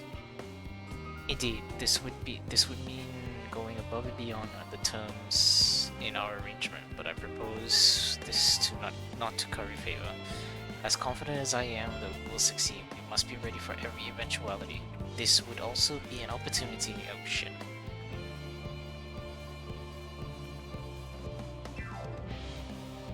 Well, ain't you a bunch of helpful buggers? If you mind to lend a hand, I know where you ought to go. Charlie and Hamlet is lousy with researchers and scholarly types, busying themselves preparing for the Exodus. Pah! That lot need all the help they can get.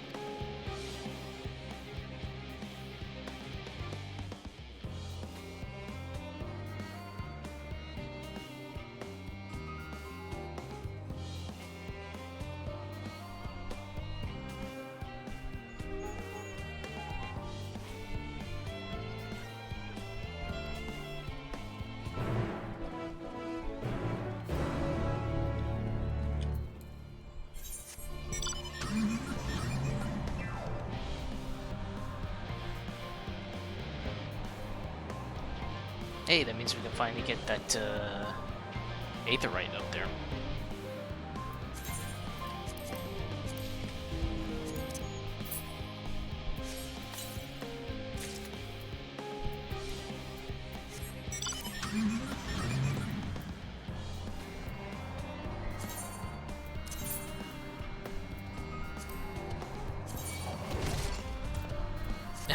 No.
From what I can tell, a lot of the people actually live down here. I don't know how much help we can offer, but I dare say they'll benefit from some of that fresh inspiration Scholar Monteshane mentioned. Let's start by asking around, ideally without getting in anyone's way. Let's meet by the Aetherai once our work is done.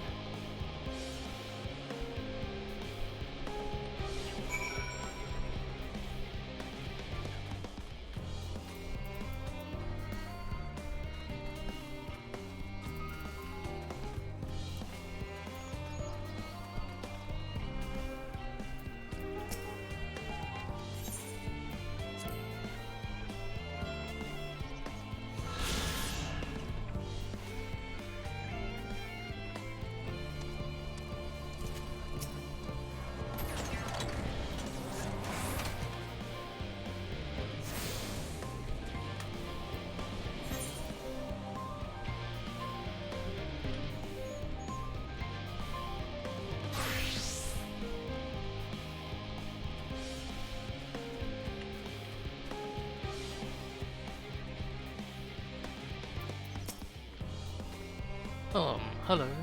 Are you one of the new helpers? Working on the Aetherburner? Oh dear, I hear things have come to a standstill on that front. If so, I choose that over my current duties. Checking and loading samples day in, day out. It's tiring, thankless work. Still, no one will be crossed if I misplace a few legumes or what have you. The forum's got enough on their plate as it is. What with deciding who gets to board the Ark and when, lots of powerful people have opinions about that. My heart goes out to Master Fortunal and the others. Hardly get a moment's rest, I expect. Do they have it? Do they even have time to sleep?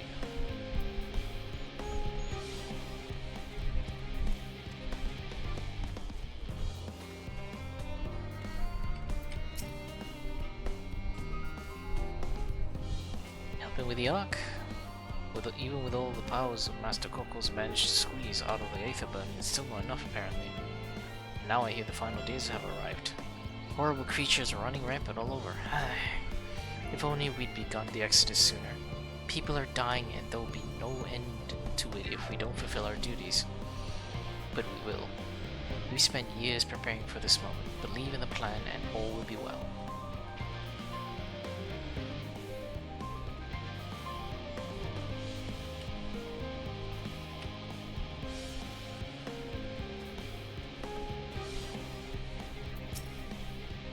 Offering to help, that's very kind, but I should be able to recognize the rest of the documents by myself. It's mostly a list of things that we'll need once we arrive on the moon, and then whichever star we choose as our new home. My duties largely concern the maintenance of living conditions, so I'll be a lot busier after we depart.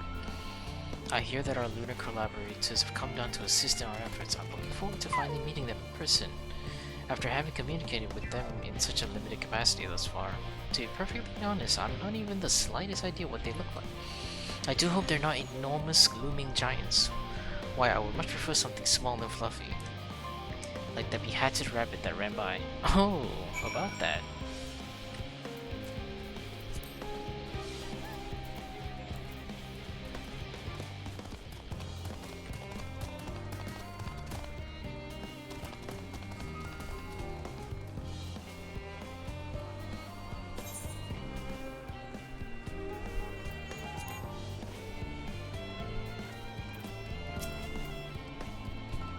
Hey, Living Way. Fancy meeting you here. Our friends in the forum brought us here to their teeny tiny toy boat, which was quite impressive considering they didn't use any creation magic.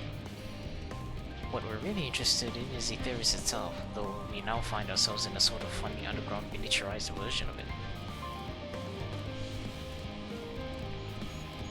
Wait, where's Puddingway? We were hoping the forum would give us a guided tour, but it appears they're rather preoccupied. Honestly, all the time to prepare and they're still not ready. I suppose we just have to show ourselves around, or at least that's what we were planning to do until we chanced upon Urianshe and your good self. Since you're both dawdling about, engaging in idle chit-chat, perhaps you could show us a few points of interest. Won't that be fun?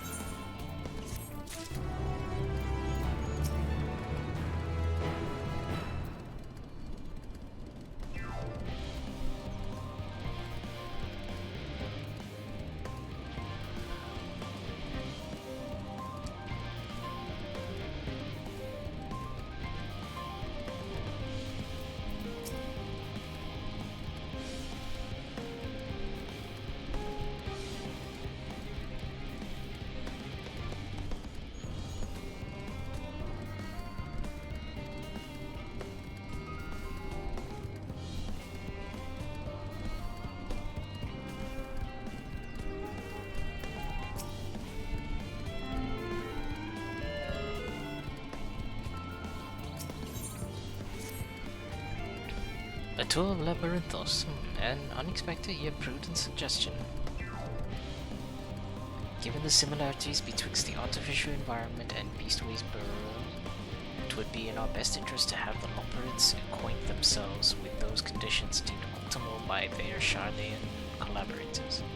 I fear, however, that continued reliance upon my limited knowledge would risk narrowing. What a marvelous idea. Might we begin with that big great what's-it over yonder? Ah yes, the what's. I shall leave its explanation to you, Mirror. Hey!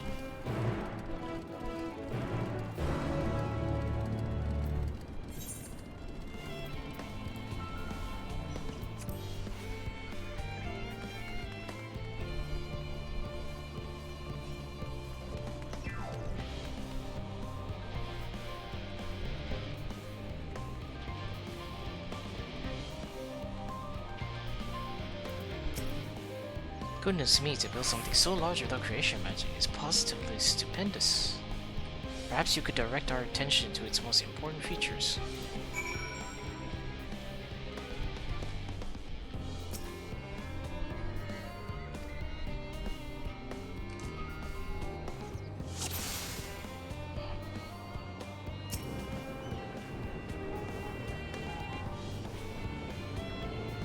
It's a little hard to see from here, but is that golden pipe connected to the top of those tanks? And I can see through that window another pipe at the bottom? Ah, this must be purifying water drawn from below.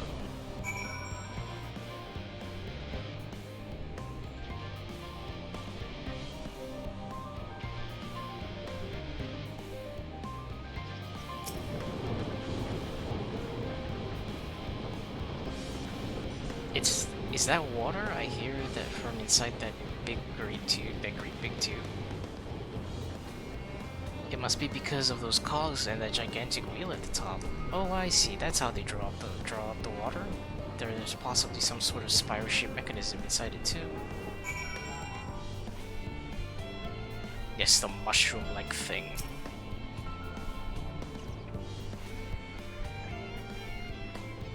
That looks like the tree in Great Endslave.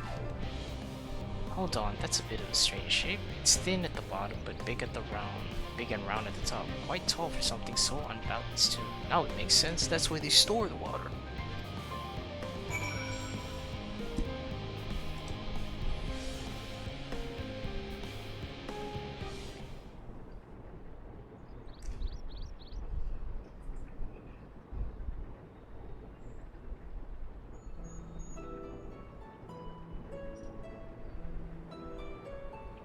Well, if I would hazard to guess, water drawn from underground, presumably with some other mechanism, is purified here and stored in that tower before being distributed elsewhere.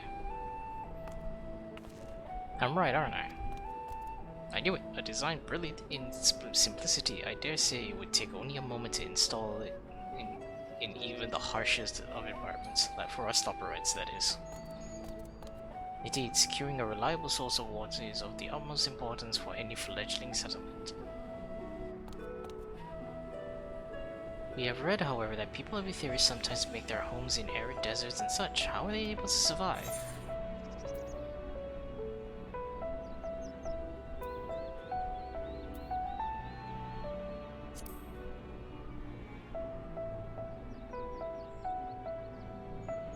So wherever you choose to live, you're never far from water. Oh dear, I worry we won't be able to procure the necessary amount. We can provide enough water to keep them from drying out completely, but it would appear they rely on it far more than we'd anticipated. A few adjustments may be in order. Once we've calculated the average rate of consumption per individual, it may also be worth learning about how exactly they obtained their water in their first place. Master Alphanos spoke of the machinery responsible for that feat during your journey through the Logisticon Alpha, did he not? Mayhap the Lopperids will share his appreciation for the engineering marvel. Oh yes, that sounds absolutely splendid. We must journey beyond the sanctuary of Charlean Hamlet. You mean we'll have to brave the untamed wilderness? A valid concern indeed. We could not help but notice that many dangerous looking creatures with big nasty teeth lurking beyond the safe confines of this settlement. Were we not escorted here by burly custodians, I dread to think what would happen to us. Regrettably, to many a hungry predator with the aforementioned big nasty teeth, loporits may appear to be potential and rather appetizing sources of sustenance. Might I impose upon thee to assist in securing safe passage to Logisticon Alpha? For my part, I shall act as escort to Living Way and Cooking Way. I entrust Singing Way and Growing Way to thy care.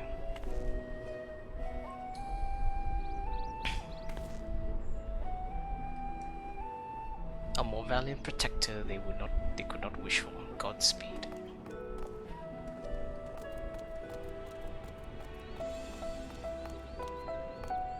If it's all the same to you, I'd rather not be eaten by some horrid beastie. Come along, Growing Way, to the water extraction, what's it?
Thank you so much.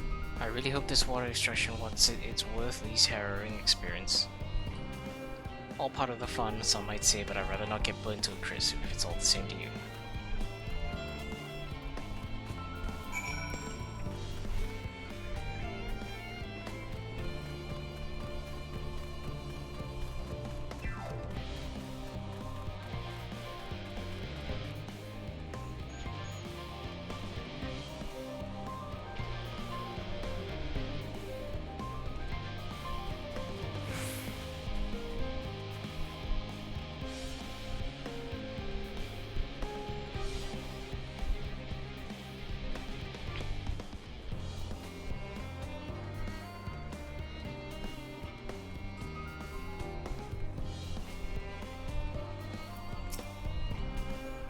Friends, I bid you welcome to Logisticon Alpha. Our destination doth lie at the lift's top.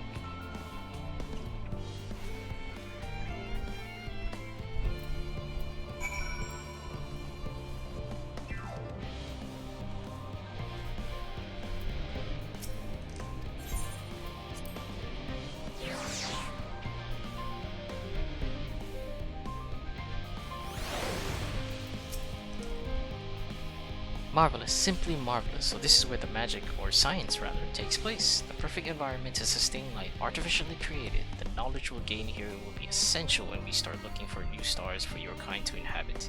Apparently, most of them don't even have air for you to breathe. You're all very lucky that if there is just so happens to provide everything you need to thrive. Or did mankind turn out the way they are because of the available resources, I wonder?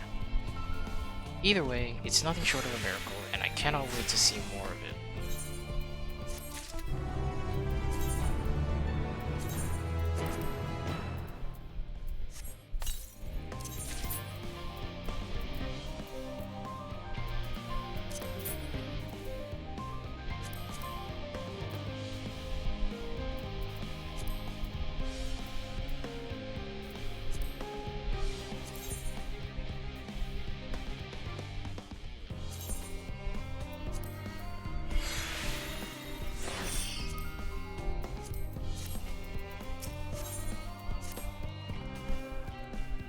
This is all very wonderful, I'm sure, but I was rather hoping to learn more about your nourishment provisions facilities. In other words, where's the food?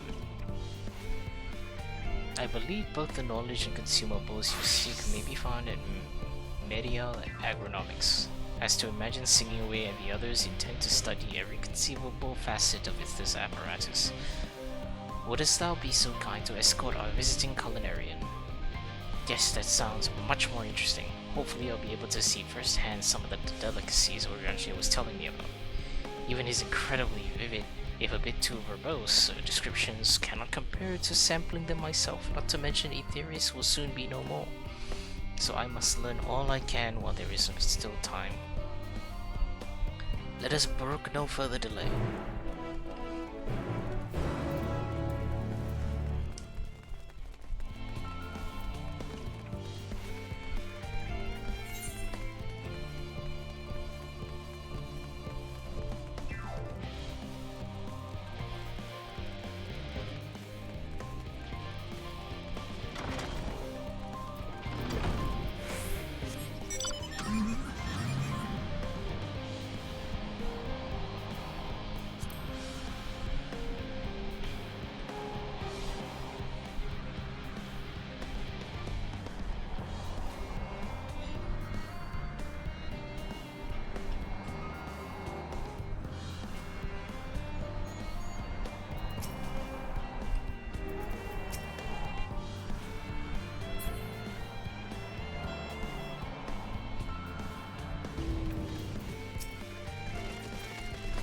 This is the place, yes? The heady aroma was enough to guide me here, and I've spotted several of the fruit and vegetables featured in our compendium. I'd dearly love to try some, but I read that those who help themselves to a farmer's crop without permission are often caught and put into pies. Perhaps you could ask whoever's in charge if they would be willing to part with a few samples.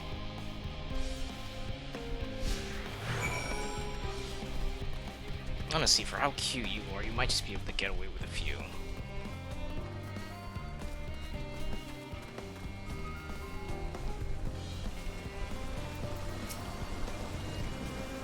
Oh, what a fine mess this is.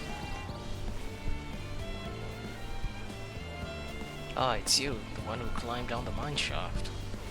I'd show you around if I could, but I'm rushed off my feet preparing for the exodus. And I'm not the only one, we've all got to find ways to do what we do down here, up there.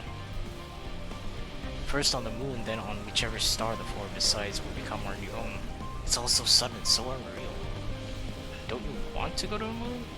Well, it's better than waiting for the final days to claim us. But no matter how carefully it's all planned, we'll never be able to take every variety of flora and fauna with us. Even the ones we can take may not survive in their new environments. So many species doomed to extinction. Sorry, that's not what you came to talk about, is it? Nothing quite so dire, I assure you. We merely wish to sample a little of your produce, if we may. By all means, help yourself. Much appreciated, my good fellow. So where to begin?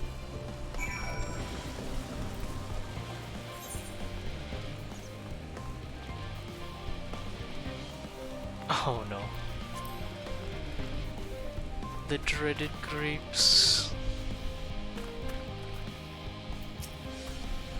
Oh, I know these. I know what these are. Grapes, yes. Let's see if they are as delicious as they look.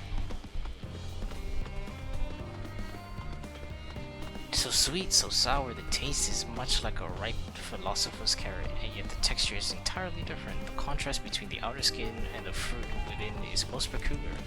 Though far from unpleasant, yes, I think I'll try another.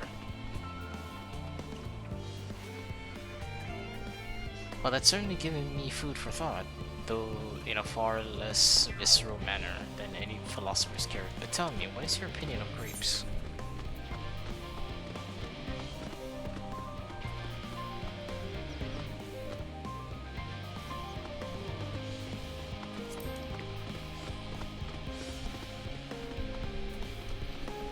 Yes, they are rather Moorish, aren't they? And from what I've read, quite versatile too. Something about people stepping on them to make intoxicating beverages, as I recall. Anyway, that's enough about grapes for the time being. On to the next threat, the treat.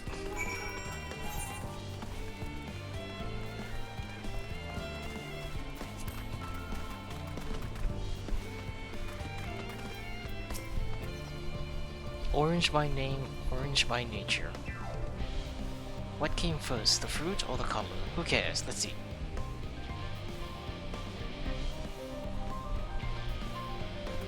Yes, that's equal parts sweet and sour, as with the grapes, yet nothing alike. I may have to consult Ryoji about expanding my vocabulary. I simply cannot find the words to describe it. Perhaps what I'm looking for is bitter. This is all very complicated, you know. I'm so many flavors, so many choices, and each individual with their own personal preferences. Now I see why you all turned your noses up at the idea of eating nothing but carrots. Marvelous though they are, they still are in my estimation, and no one said I said otherwise.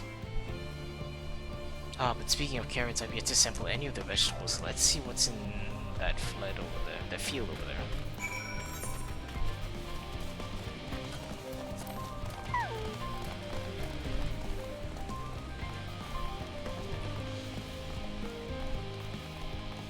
Oh, we got the pumpkin patch.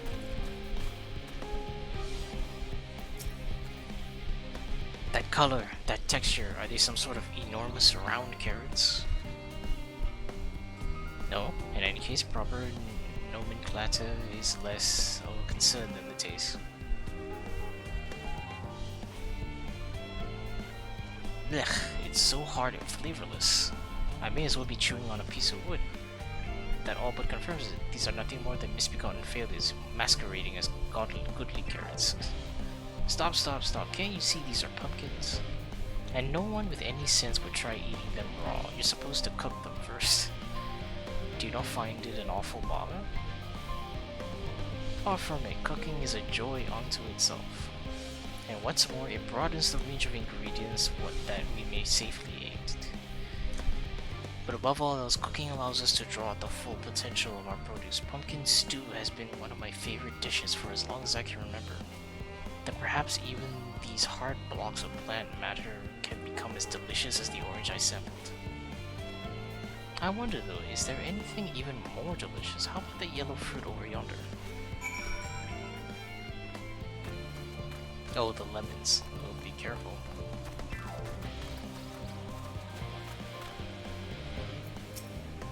What a wondrous fragrance. With luck, it'll have a flavor to match. As I have no idea how these are eaten, I'll just bite into it. Uh oh. My tongue, is this poison? A lemon? You mean it's supposed to taste like this? How can something so similar to an orange be so revolting? It may be some time before my palate recovers from this ordeal. As such, I had best call an end to this round of sampling. Let's say our farewells and return to the others.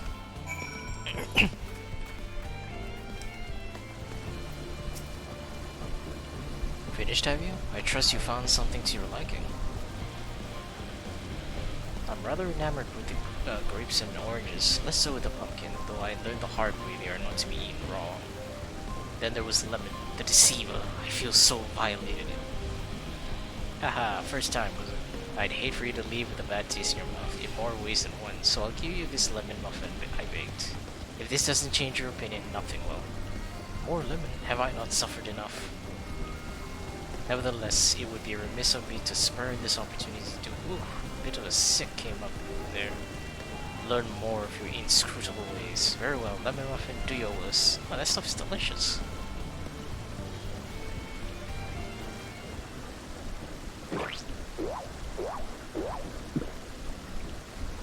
This is delicious.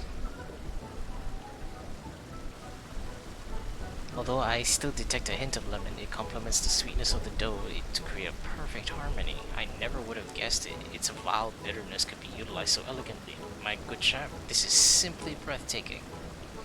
See, we rarely use lemon in its natural state, but it has a starring role in all sorts of recipes, and the same is true for many other ingredients.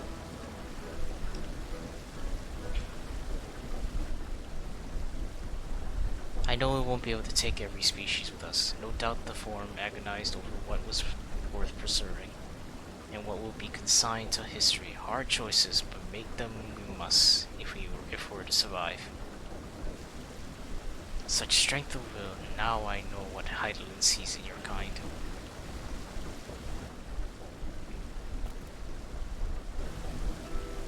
Mankind, the Loperids, we were both born from the accumulated knowledge of the ancients. They learned something. Once a civilization has fulfilled the basic requirements for survival, it will inevitably seek to eliminate all forms of negativity and achieve perfection. And therein lies its folly and its downfall. For perfection is an unattainable ideal. 'Tis the paradox of the... Yet civilizations since time immemorial have deemed the pursuit of perfection as progress. They pay no heed to the costs incurred in their futile quests, and all too often become the architects of their own demise, their dreams forever unfulfilled. What then is the alternative? The answer lies in knowing that our existence can never be perfect, to be content with what we have. When life gives you lemons, make lemon muffins. Pardon my Eorsim, but what in the seven hells are you on about, and who are you anyway? Cooking Way, at your service. I'm here to help prepare for the trip to the moon. And once you get there, you'll be able to try out my carrots. I've been growing all different kinds. But don't worry, there'll be room for your crops too. We'll work together to preserve as many Aetheris species as possible if you're up to the challenge. Yes, of course, I look forward to it. Well, this has all been highly productive. Probably. Let's go and see if Oriange and the others have run out of machinery to inspect, shall we?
That was most enlightening, especially the part with the lemon muffin.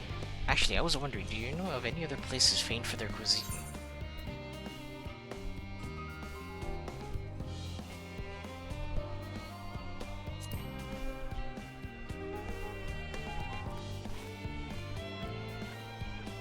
Would that I had the time to visit. The more I learn Aetheris, the more I wish we could spare from the final days. Alas, Heidelin's orders are to flee, not to resist. If only there was some other way.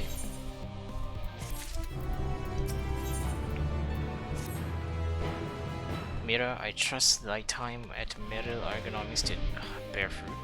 Our own efforts too were rewarded. We now possess an embarrassment of educational riches. No doubt our guests' relentless pursuit of knowledge could occupy them and us for a fortnight. Last time is of the essence. Let us return to Shali and Hamlet forthwith. I shall gladly attend to each and every Loperid there. Should further questions within my power answer arise.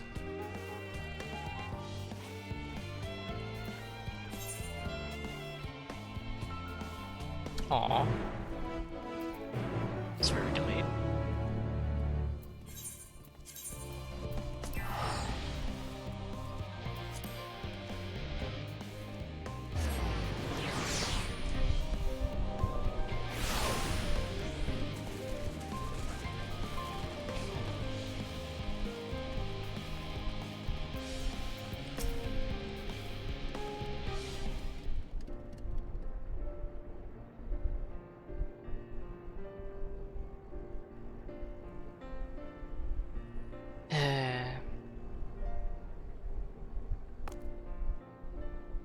Yes, that was indeed my verbalizing of psi to express my emotional state. Do you want to know why? Because I saw the reconstructed environmental data for your theories at Logisticon Alpha, that's why. A forest so lovely and so leafy. Are all of your forests like that?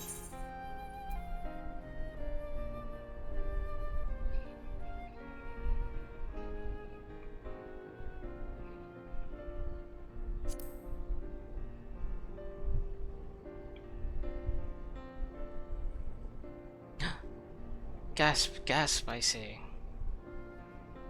With a star so wonderful, it comes as no surprise that you're reluctant to leave it behind. I was a fool to think otherwise, to assume that the moon was something worth being proud of. How ridiculous we must seem to you, trying so hard yet achieving so little. But don't feel bad about yourself. Not at all, thy works are no less worthy of their uniqueness. I thought I heard tiny voices. Thancred.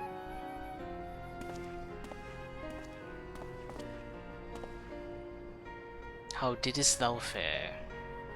Oh, I was able to glean a fair bit from the researchers while helping to move their cargo. Preparations have proceeded without interruption here. Despite news of the coming end, we have the forum's leadership to thank for that. That doesn't mean people aren't worried, though. Quite the opposite. Knowing disaster could strike at any moment, they hurried to complete their work, equally aware that a single error could be the difference between life and death, and we can hardly tell them there's no cause for concern. Perhaps not. Though aided by our goodly growing way, we may yet find other ways to lighten their burden.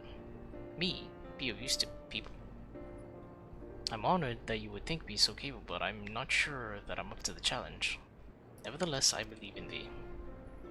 If you say so, I suppose it can't hurt to try. I passed someone moping in the Western Plaza that looked to be in need of a helping paw. Perhaps you might start with him.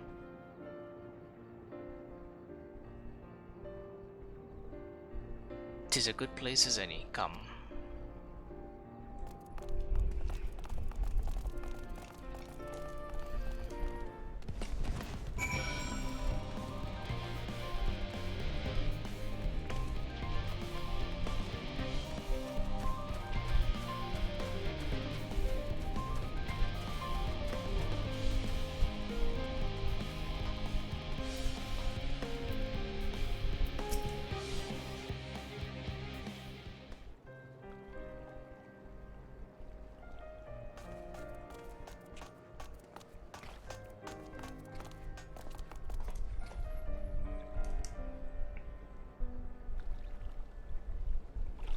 Oh, can I help you?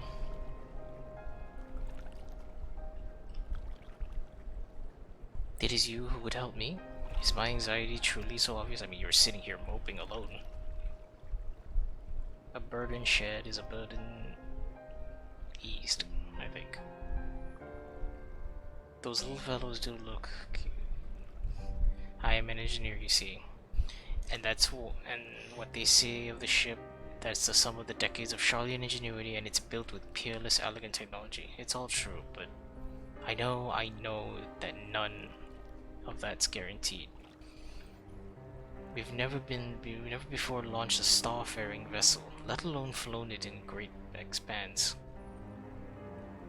Only operational personnel and cargo will be aboard for the first voyage, but even so, if it fails us, then what can we do? And if it doesn't, it could fall apart on the next flight, or on the one after that.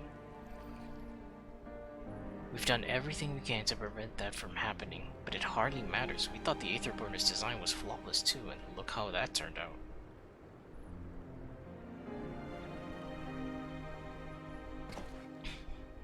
Thou art familiar with these most daunting technologies, and thus dost thou hold the power to allay their woes. Oh, I'm not sure about that, but well. Maybe you could tell me if there are any aspects of the ship's design that you're especially worried about. Our ability to walk about and perform our tasks for one. I've devised a means by which to employ gravity, a spatio-temporal spell to regulate the environment. But what if it's not strong enough? What if everyone floats away and begins crashing into things as soon as we've left the star? Ah, gravitation. Maybe I can be of help after all. Up there is not so different from down here, you see. Same rules apply, and if you consider them as part of one big cosmos rather than separate places.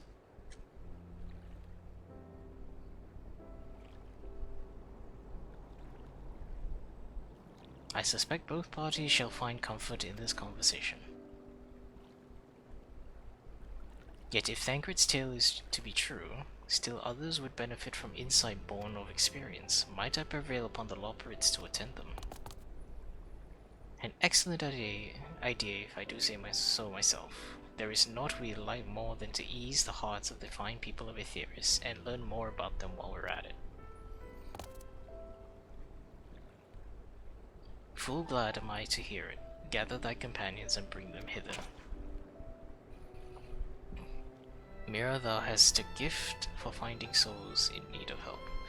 Pray seek thee out of distress and apprehensive, and inform them that I shall await them here, that I might introduce each to a suitable Loperit.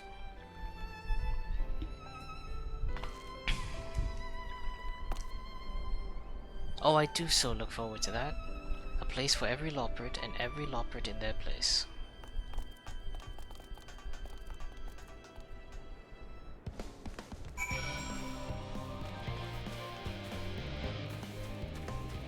Jump through, yeah. Apologies, but I'm waiting a delivery. Whatever it is, it will have to wait. It seems the leader is too busy to chat for his benefit or otherwise.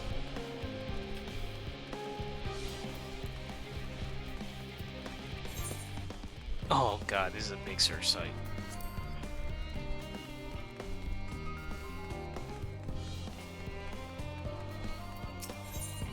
Oh wait, not you.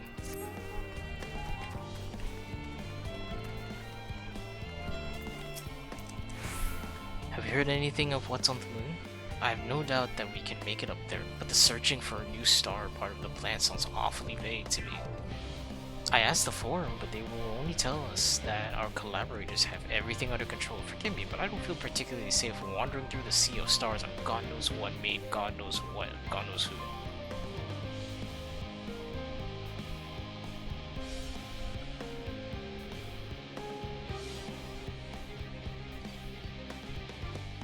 You mean to say that I can speak with them directly? Amazing, I hope they like questions.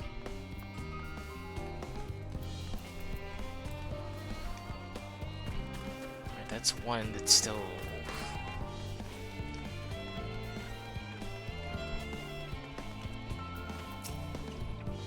Is anyone bothering me? Is anything bothering me? Well, I've been loading cargo for bells now. So my back feels like a void send played it as a piano. My feet and knees are drums and cymbals too.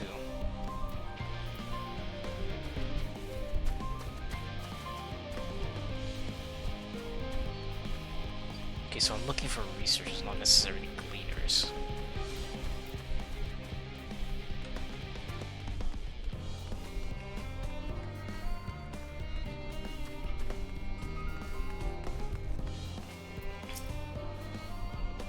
How might I help you? My, what a lovely idea. I too noticed people becoming rather tense, so I rushed out to pluck some fresh and fragrant tea leaves. Now I only need to track down 100 or so cups. But don't you worry, I can manage. I hope your plan to cheer everyone up goes well. Okay, that wasn't it.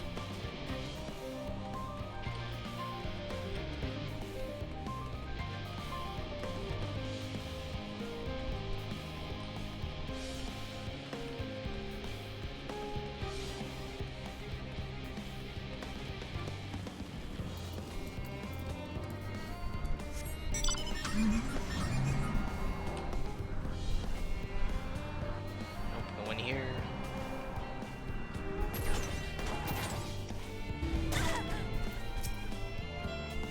By the gods, my chest is tight. Am I dying? Is this what dying feels like? Oh, do pardon me, I didn't see you there. There's no cause for concern, I assure you. No cause for concern, even though we may need to depart at any moment. And if the hull I designed buckles under the strain, the entire vessel may explode on launch, claiming countless lives and dooming all mankind. But it's highly unlikely. Yes, yes, highly unlikely. Highly...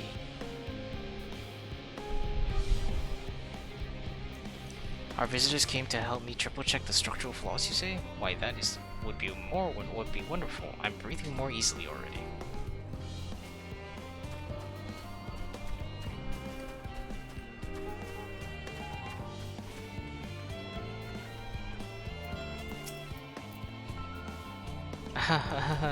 The end of the world is nigh, yet the work goes no faster. Schedules are such temperamental things, feasible one moment, utter bollocks the next.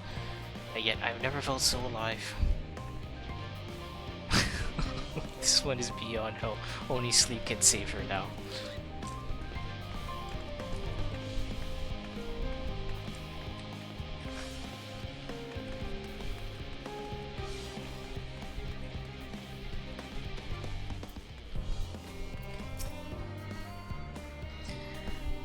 What am I thinking about? The medical facilities on the ship, of course. I designed them with the assistance of our sages and Chirurgians. But to imagine every illness or injury that one might face in the great expanse is beyond any of us, to say nothing of the effects that living out there indefinitely might have on the body. The crew from the moon? Why did I not think of that?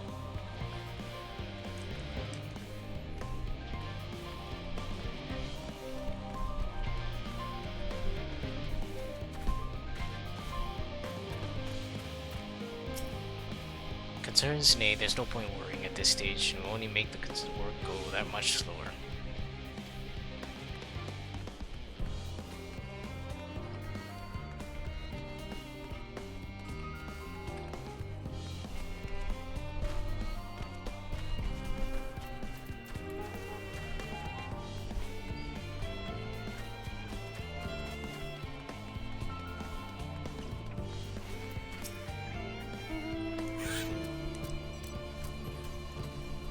Oh, seriously? Okay, 56 bunches of weed in the ground, 56 bunches of weed, rip one out, add to the amount of 56 bunches, 55 bunches of weed in the...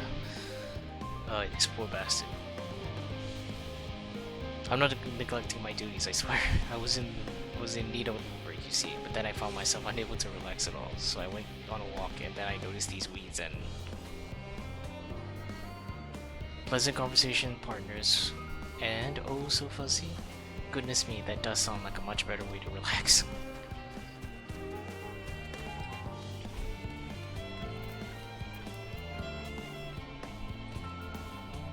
God, where are the other two?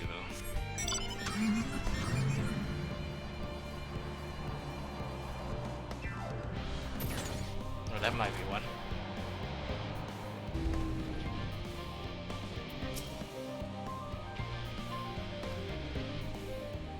This imbecile refuses to give me the alchemic order without that bloody slip of parchment.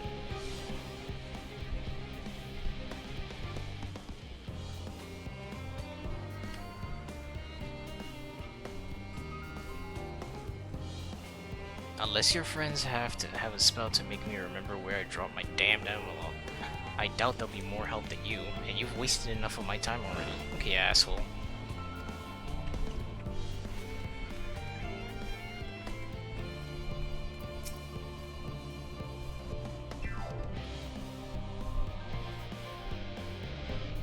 Face? What's wrong with my... Ow! Perhaps I'm a bit too tense.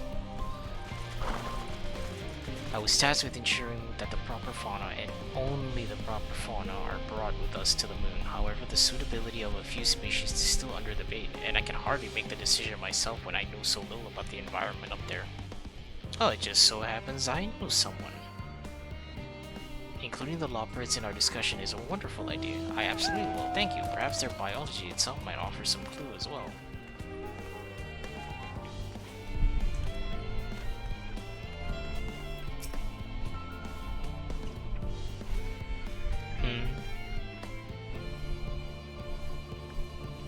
consult our collaborators? I suppose that would be more effective than sitting here brooding. I'm attempting to calculate how much cargo we can consolidate into fewer trips.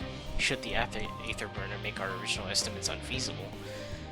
But there are simply too many variables. I feel as if my morale will turn inside out. But perhaps our lunar associates will have more insight into how much weight constitutes too much weight for the purposes. Thank you for letting me know.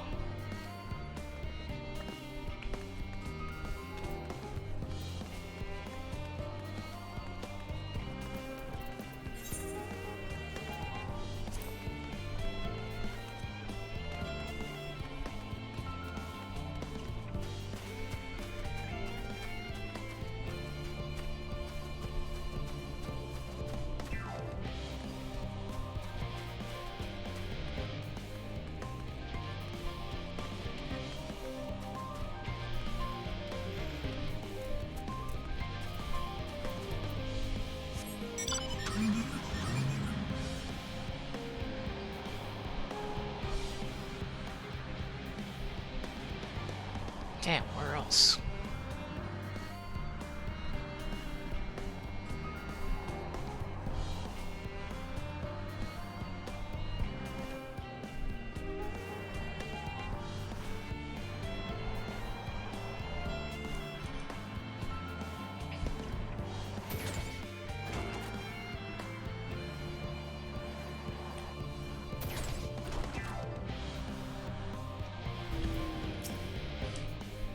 Just leave me to my misery.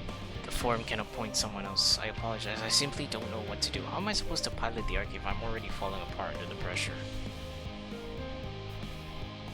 You know a starship pilot that I might speak with, truly? Well then, there's no time to waste. They can help me prepare for this monumental task.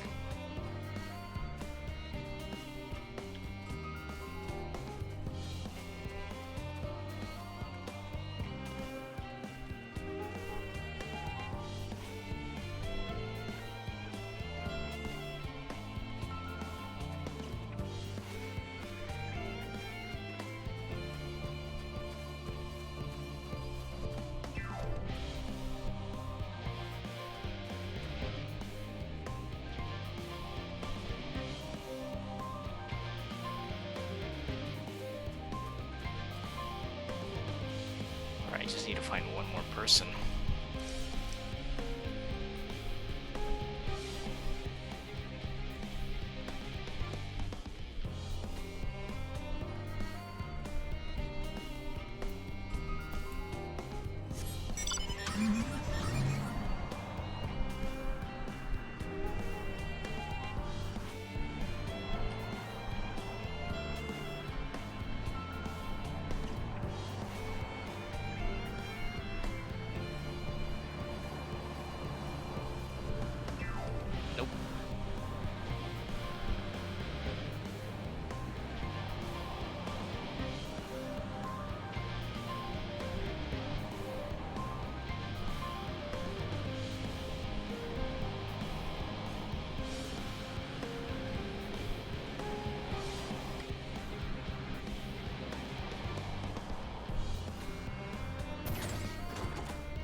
Just gotta circle around every building, I guess.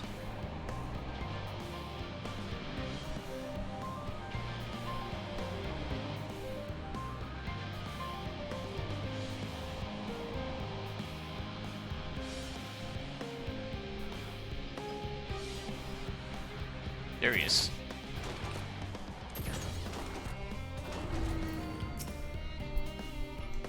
Worries. No, I believe I'm fine, thank you. I've been confiding in my colleagues and it's helped. Can't recommend it though. Oh, god damn it.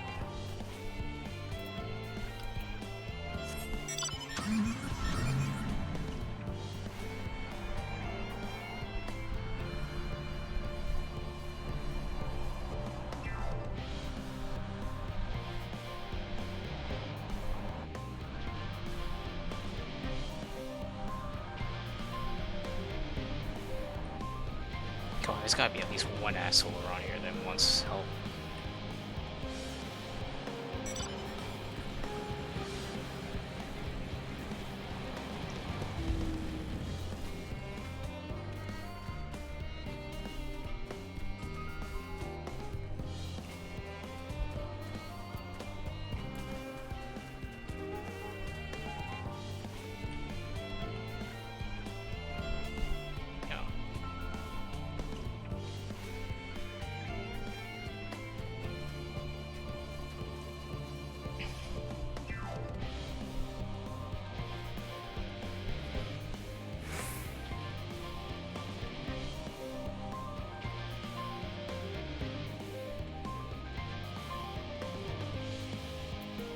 One Charlatan scientist.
There he is.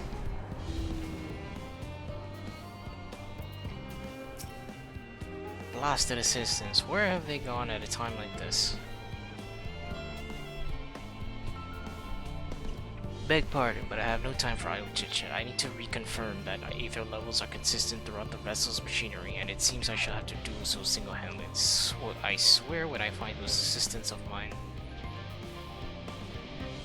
The Leopards are willing to help? Why didn't you say so? At least they won't moan about how they checked 2,000 times already and haven't slept in weeks, lazy sots. Okay, you're overworking me.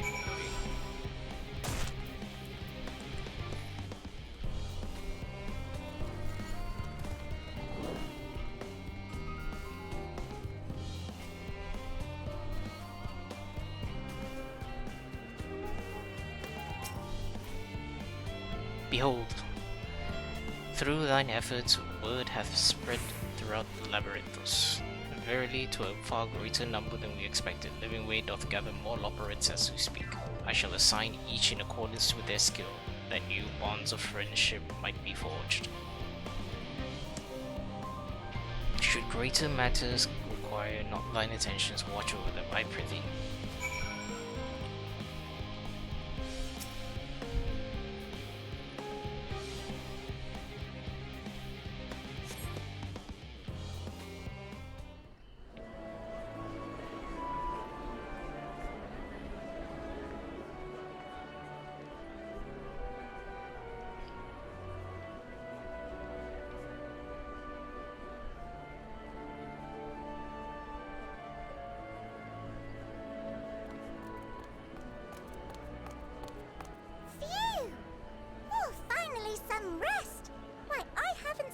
So much in, well, in forever.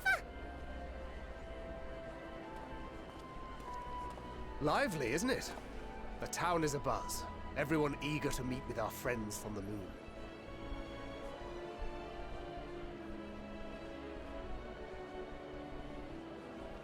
Twould behoove you to consult with Sleeping Way. As our moon's pilot, his advice should be most pertinent. The guy who sleeps is the pilot. I'm impressed. Truth be told, I struggle to tell one from another. No offense intended, of course. None taken.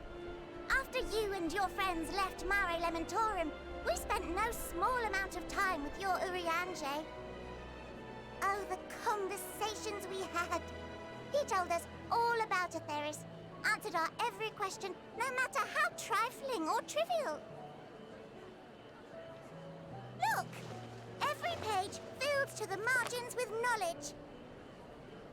When I first arrived, I was struck by how little I knew.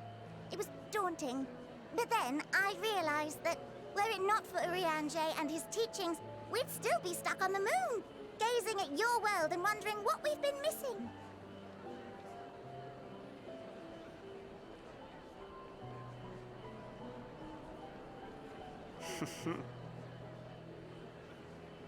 What would they think if they could see Urianger now?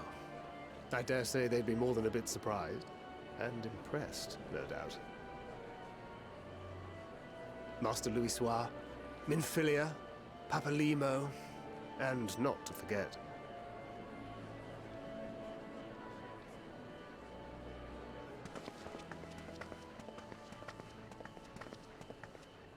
Oh there. Heard there was a visiting expert who we might bother with a few questions. I take it you'd be the one.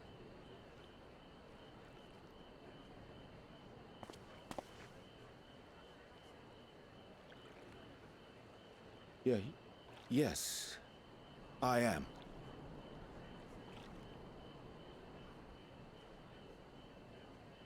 Well, who are these Wilson guys? and Blovida, Sharlayan's foremost researchers in the field of teleportation magic, and Moonbreeder's parents. Oh shit.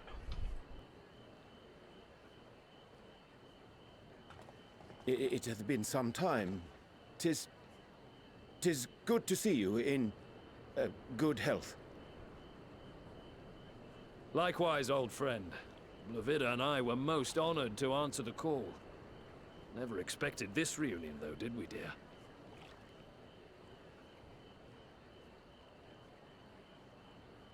I'll say, the nerve. Sending that letter, then running off to the gods know where.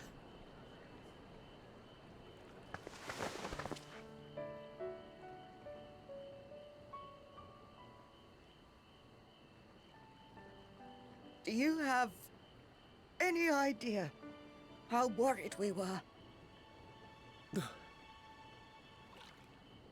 I'm sorry. 'Twas remiss of me not to deliver the news in person. No, more than that. 'Twas I who... Our daughter was disillusioned after Master Louisoix left her behind. The day the Scions called upon her was the happiest I'd seen her in years. She made her every choice of her own free will. No one could have ever forced her to do otherwise. Don't blame yourself for her death. Celebrate her life. You know that's what she'd want. If there is one thing we resent you for, it was that we could not be there to mourn her with you. Reading the words you penned in that shaky hand, we must have cried as much for you as we did for her.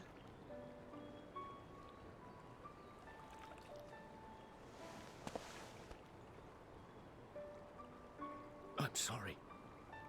I truly, truly am. Aww. I knew not what to say. Knew not how to express my feelings. The poems and platitudes of wiser men, musings on sadness and loss, studied and memorized, and meaningless in the moment. Silly boy. We are all powerless before such grief. Even now, try as I might, the words escape me.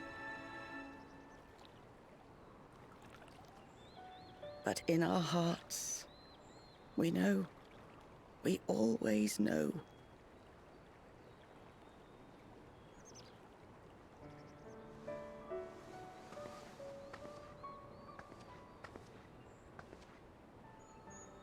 I remember when you were young, how the lads teased you for choosing the company of books over others. Our moon didn't take kindly to that. Be nice to Urianger, she'd shout, and give them a walloping. No matter how many times we scolded her. So we offered a suggestion.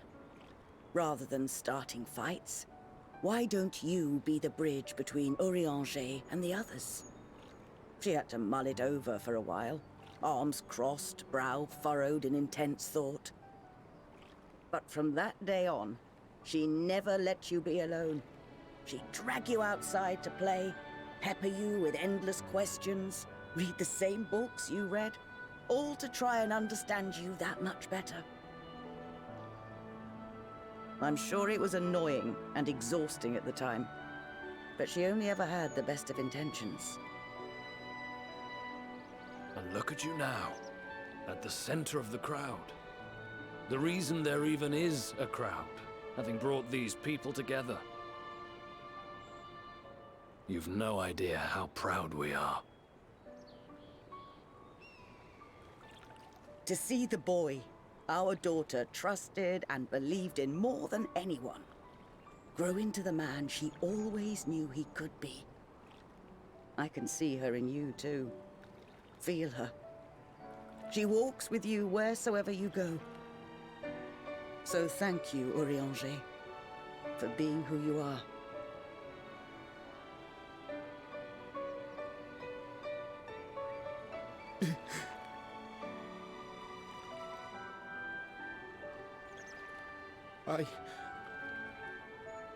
I think I can feel her too. This is genuinely sweet.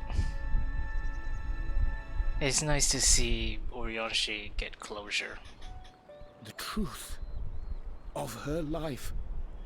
Not sorrow, but hope and love.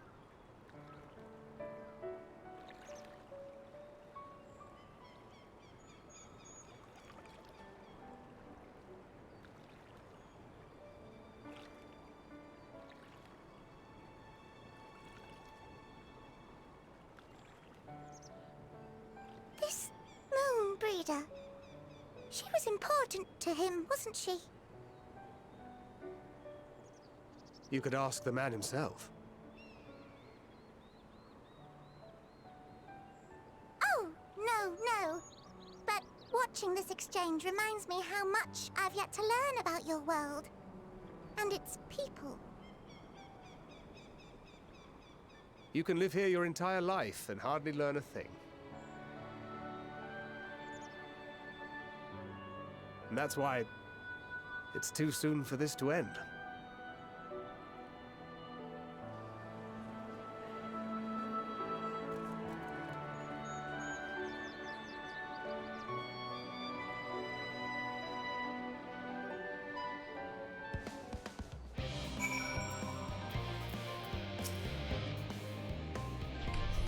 Oh Mira, be assured that I am fine. I am. Full glad to see them too after so very long. Glad it was still that it was in your company. As difficult as it was to accept their kindness, it would have been far harder had I faced them alone.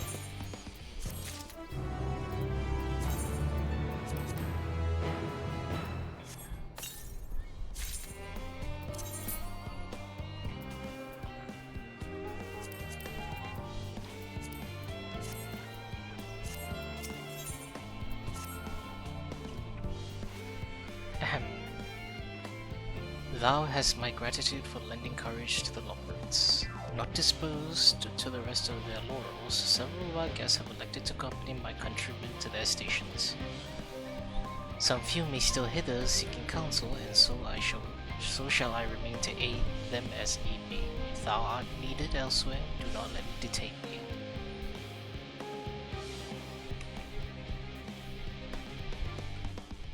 As a matter of fact, I was hoping you might check on Alizé. Last I saw, she was struggling to carry an enormous pile of boxes out of the west gate. I could go myself, but we both know whose help she's less like to scorn.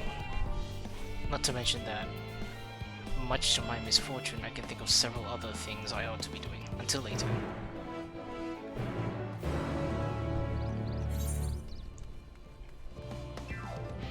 I gotta head over.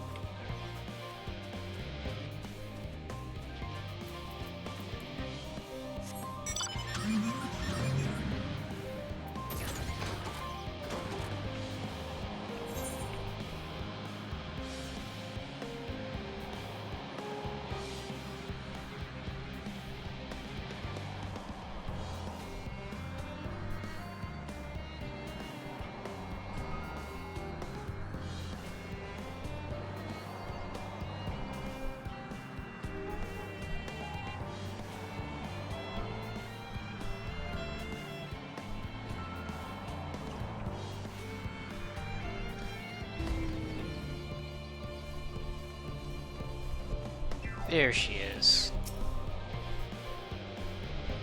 What are you doing out here?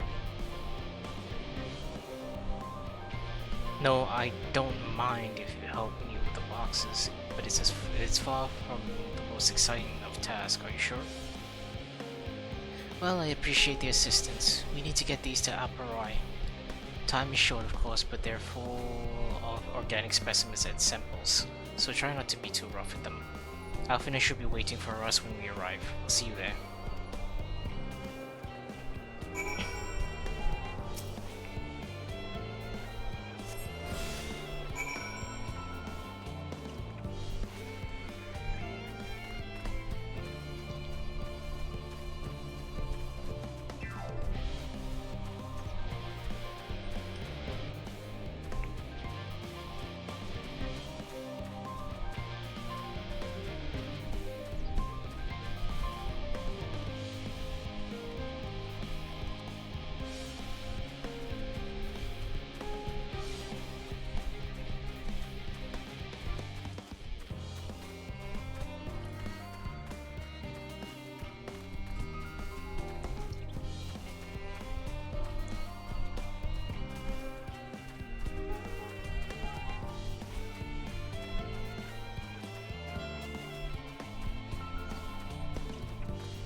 Oh, that was very easy and honestly very chill. Oh, you're helping with the crates? Wonderful. You can put that there with the others.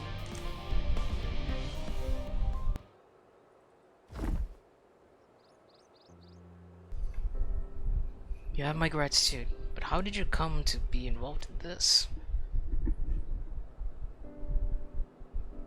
Huh, then I suppose I have Thancred to thank as well.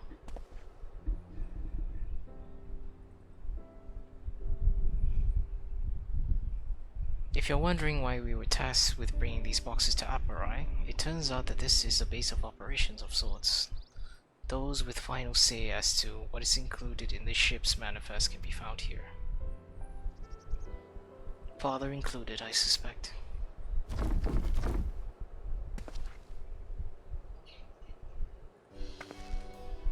That should be everything. You carried all of that at once. Are you trying to injure yourself? Oh hush, they're lighter than they look, and not everyone has your delicate arms.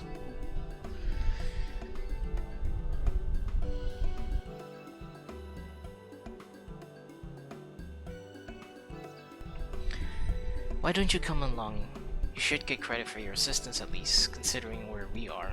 We might even learn something interesting.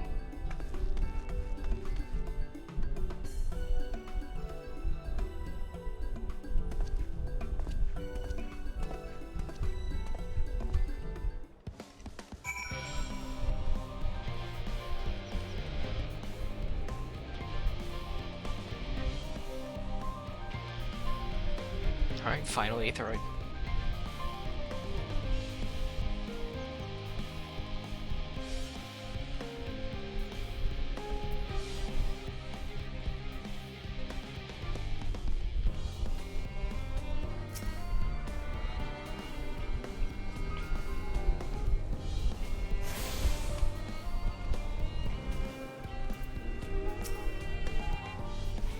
Gods, it never ends, does it? Well, what could I do for you? We brought the samples from Charlie and Helmet, Series 110. The crates are by the entrance. Ah, thank you. I'd expected one of my colleagues, but we are dreadfully short-handed. Just a moment. You are Forshamal's children, are you? Alphina and Alize, at your service. You're well acquainted with Father, I take it. Quite. I've been friends with your parents since our days at the studio. I remember when you were yay-high, waddling hither and thither. Clearly, it's been quite some time since we met. 'Tis good to see you again, wielding your father's knowledge, no less. You knew our parents when they were young? What were they like? Pray spare no detail. I should like nothing more than to regale you. Alas, I am meant to be in charge here, and reams of paperwork want for submission. We can help with that. In exchange for the sort of stories our parents would never willingly divulge, of course. Very well then. There happen to be 3 sets of documents in need of delivery. How about you each take one?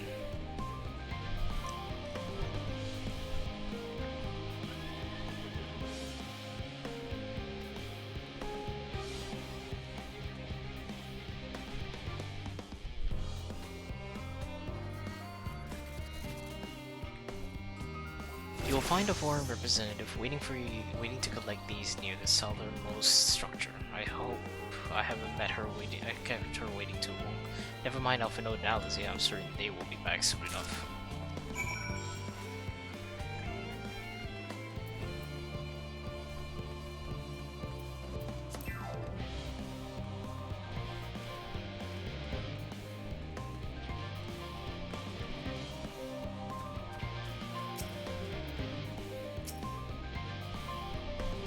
Are you not one of the Scions of the Seventh Dawn? I thought you were meant to be working on the Aether Burner.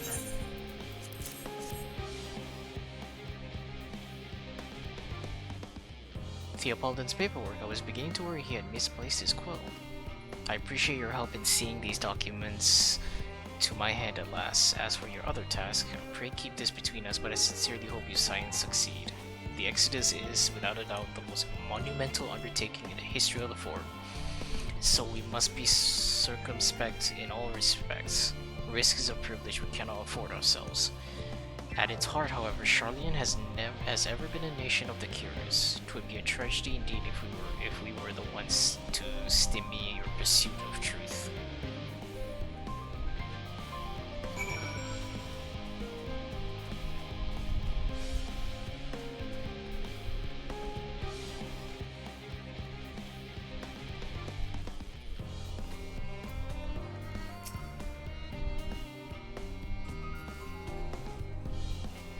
Quick and efficient. I dare say you have a talent for this work. The twins' paper only needed to be delivered to elsewhere in the facility, so they should be returning any moment.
There will ever be conflict and calamity will follow thus. To ignore the plight of those one might conceivably save is not wisdom, it is indolence.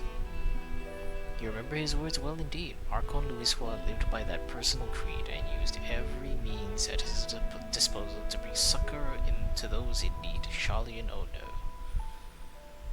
No one loved and admired your grandfather more than his son.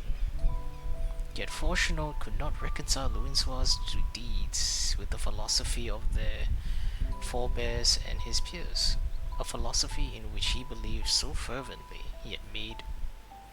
Fortunate agonized over this contradiction for much his life. God's father. A son may carry his father's blood, but his choices are his own to bear. Is it not always thus? Gods know Falchonauts a cranky old goat, but I'm sure you butt heads often enough. Yet even so, you must know that you are constantly in his thoughts, every moment of every day, and that is not an exaggeration in the slightest.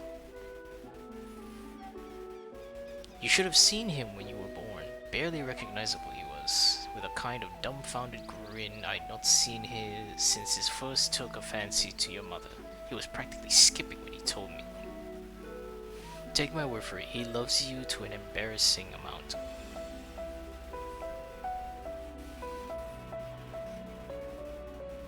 But he also frustratingly single-minded.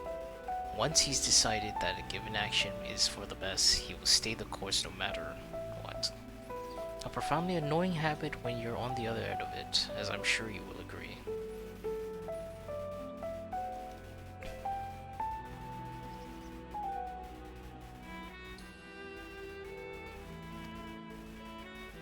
Thank you for your insight. When we next meet our parents, I shall mention that we spoke. Try not to get me into too much trouble. Now I need the forum on my side. Speaking of which, I ought to be getting back to work. I have to make sure those specimens you brought make it their proper place, or the cranky old goat will have my hide. We can speak again later.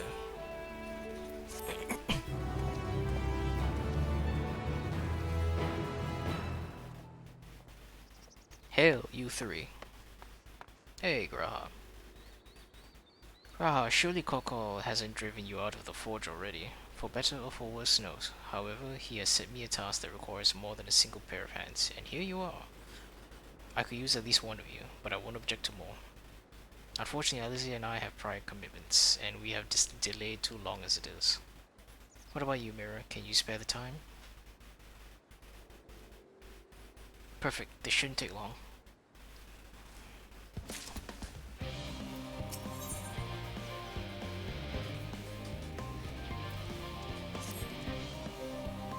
In the event that our, and I quote, promised heap of adamantite falls right out of the bloody sky and into my lap, Master Koko wishes to be ready to put the proverbial hammer to anvil at a moment's notice. To fabricate these parts, however, he needs the flames of Koko's forge to burn hotter. He sent me to increase the amount of ether being funneled into his furnaces. The flow of fire expected ether in Labyrinthos is regulated by an elemental reactor south of here, to which I have borrowed the key. The adjustments will require 2 people to carry out safely, but I can explain the process when we arrive. This is where we part then. We'll see you in Charlie and Hamlet once the adamantite arrives, if not before. This way then.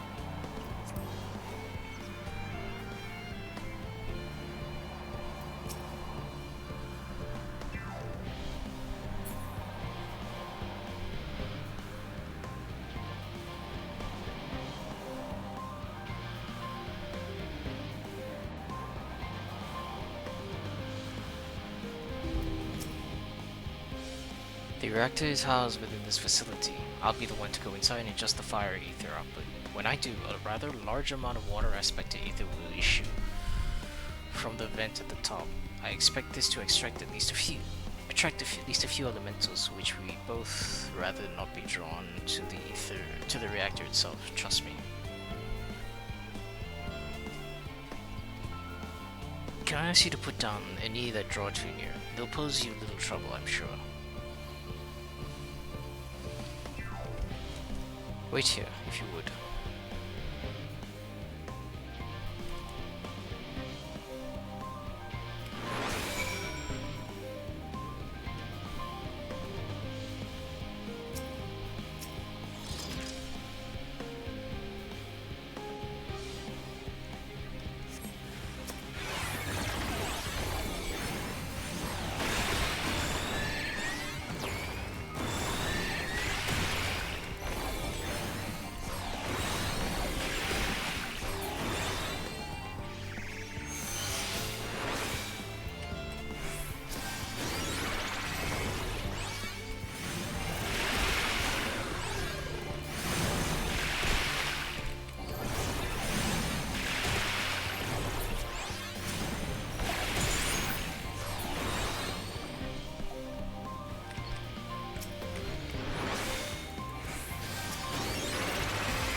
Come on, go down.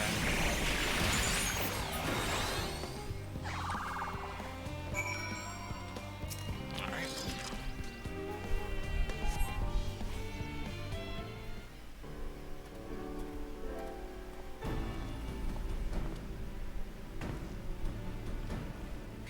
Did everything go smoothly out here? I thought as much. No major complications to speak of inside even. And the water ether appears to be venting properly. I expect Coco will have seen a difference in his forge flames by the time I return. Since I have you, there was another matter I thought to discuss with you. Nothing terribly important, merely something I've been considering. Part of this I shared with everyone, yet you, and only you, have been to help us. As we have established, refined adamantite is a product of Alec, of the Empire's twilight years in fact. It was a material which saw much use as part of the Allegans' effort to extend beyond the bounds of this world, Dalamud, of course, being the most prominent. Of those who would push further, expand Alec's empire to encompass the heavens and the stars above, perhaps the greatest was its infamous technologist, Amon. Hey! Jeez Louise.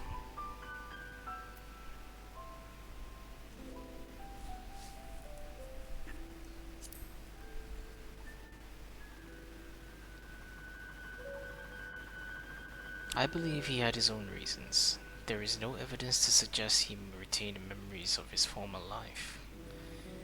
He only joined the Ascians once the Empire was all but dust, as you know. If not his memories, though, what drove him to pursue the ideals with such fervor? This may seem far-fetched, but what if souls like minds have a personality, so to speak, a natural disposition towards which they are inclined? We know with relative certainty that it was the gross decadence and inexorable decline of Alec that moved Amon to resurrect Emperor Xande.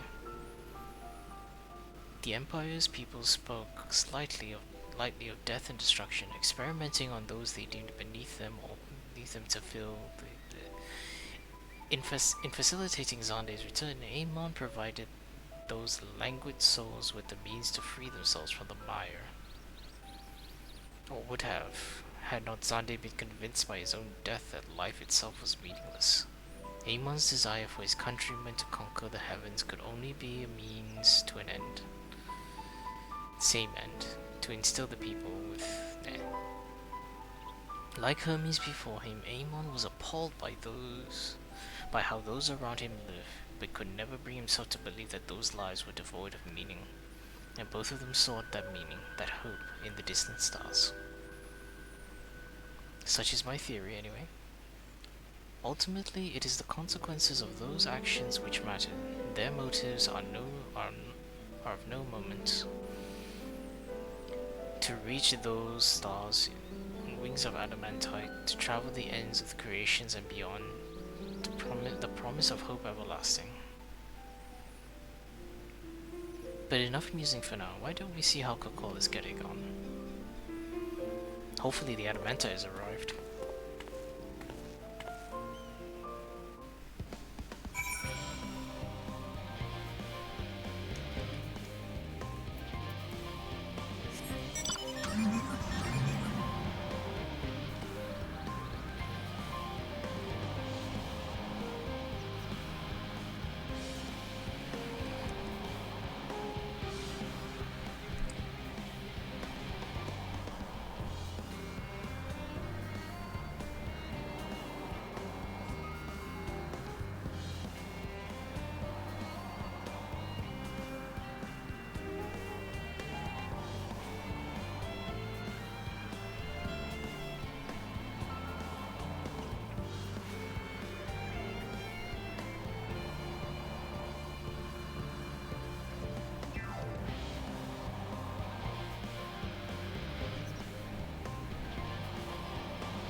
I do trust you to deliver on your promise. I do. Only I hate waiting. I want that adamantine. I want it now. We share your impatience, I assure you. Is there truly nothing else we can assist with in the meantime? I wish. This sitting about's unbearable. Pity the foreign frowns on recreational explosives. But so long as they can't prove it was premeditated, get you gone. I have mistakes to make. In that case, I suppose I should go and return the key to the reactor. I'll have one more look to make sure that nothing has gone wrong, unintentionally or otherwise. I'm certain there are other better uses for your time. However, I will join you in Charlie and Hamilton on.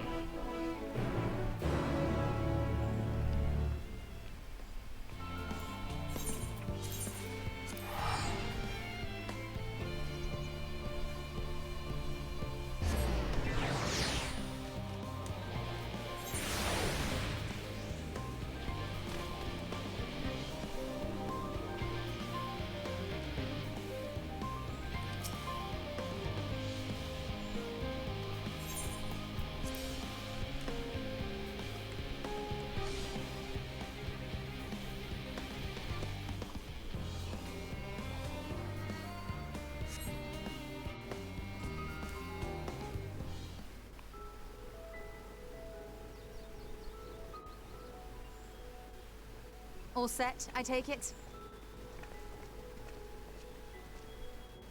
We finished what we could. Delivered supplies, tracked down escaped animals. Trivial tasks as they may be.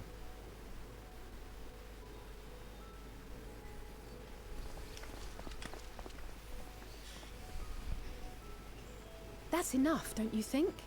If there was anything more important still undone, that would be a problem in itself. The vessel is essentially ready for departure.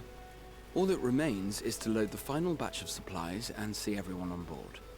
Once we've readied the ether burner, that is.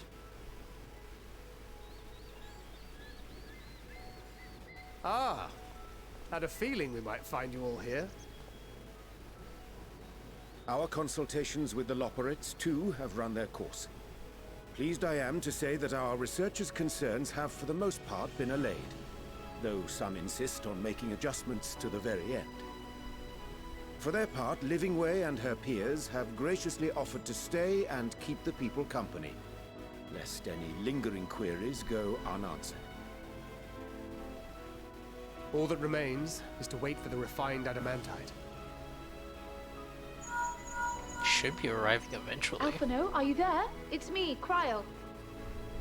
Your special delivery has arrived. I speak of the Round up devil. everyone and come to the harbor at once.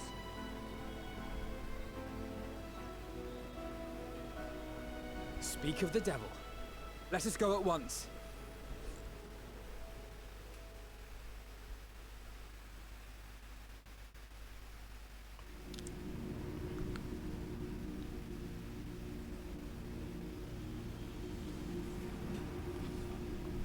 Forgive the intrusion, Master Fortuner.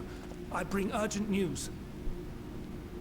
A great commotion has broken out in Scholar's Harbor. Your presence is requested, with all speed.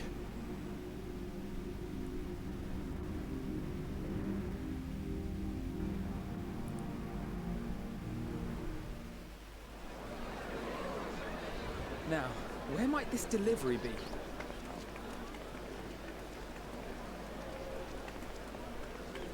Oh.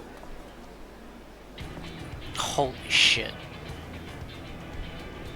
Oh wow, that's a lot. That's a lot.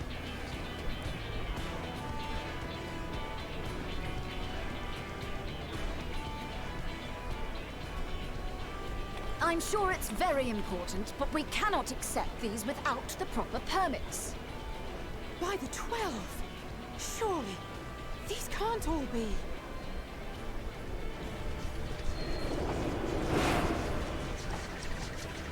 Hey, it's the Heavensward guys from the raid.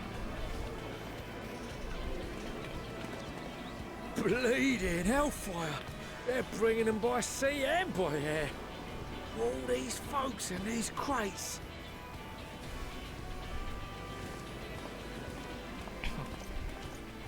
And more on the way. Got your adamantite right here. A bigger haul than any of these sorry bastards brought, and that's no lie.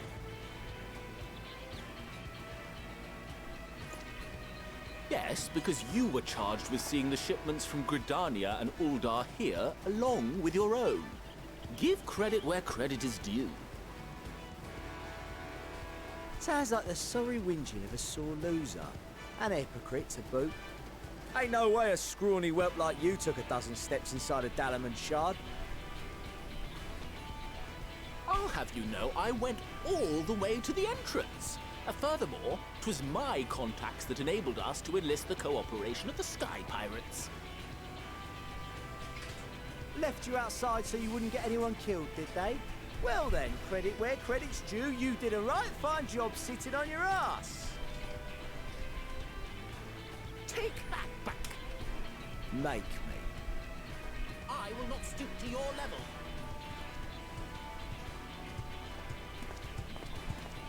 My, what a grand welcome party. Hancock and Saraban. We come bearing relics both sacred and Allagan, as well as a few other gifts that may be of help, to be presented with best wishes from the Eastern Alliance. Our friends in Bosnia, for instance, have sent along a few artifacts for the brave allies of the Resistance. That's you.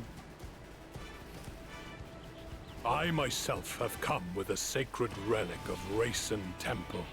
'Twas passing fortunate that Senri's dango craving brought us to Kugane. We arrived precisely as Hancock was making his arrangements.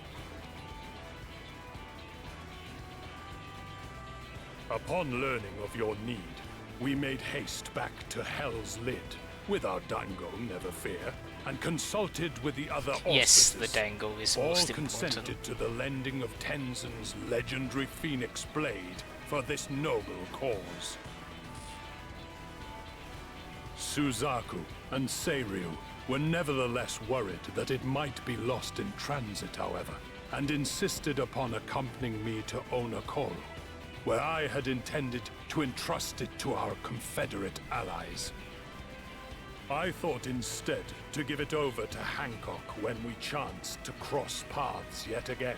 But alas, Seiryu remained ill at ease, and ordered me see the blade into your hands personally, or die trying. We did, of course, need quite the impressive vessel to get it all here in time.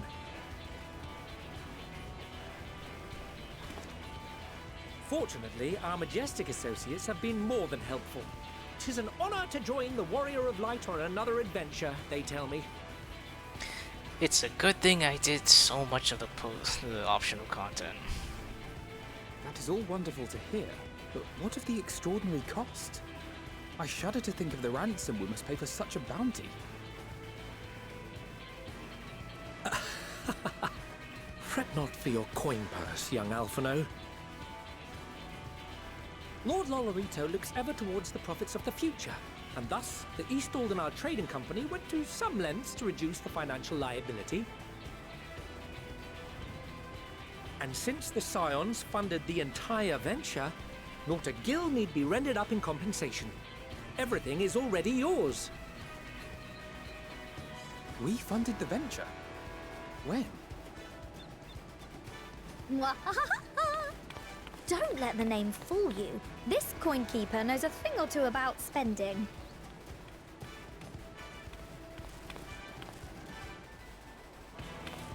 When it comes to capital investiture, a sprinkling of gil here and there will not do. You need enough savings to make waves when it really counts, which is why frugality is paramount.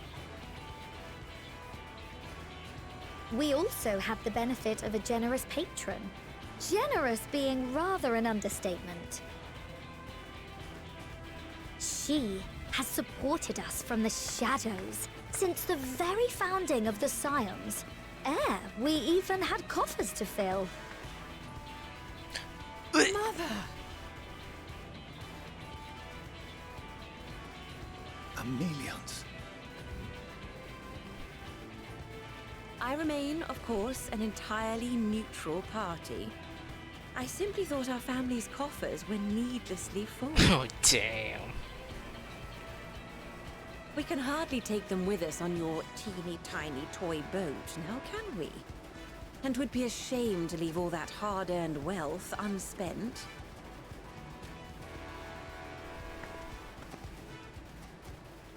Waste not.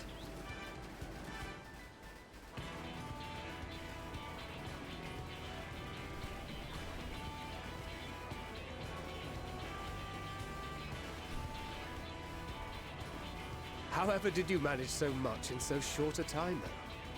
We expected word to reach only a fraction of our allies. Did I not tell you I have my ways?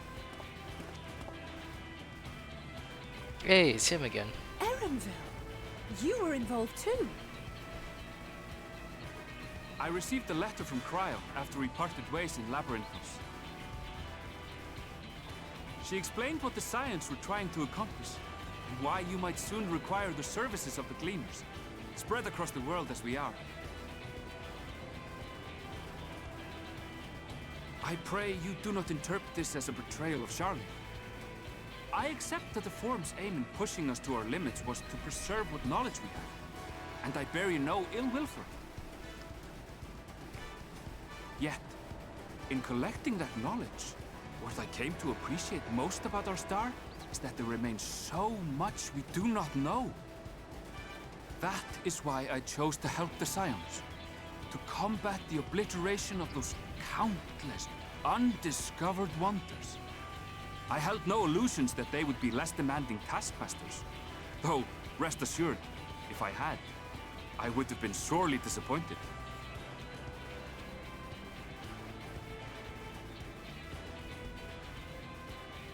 To make a long story short, the whole of the guild ship cooperated to ensure your call was heard far and wide.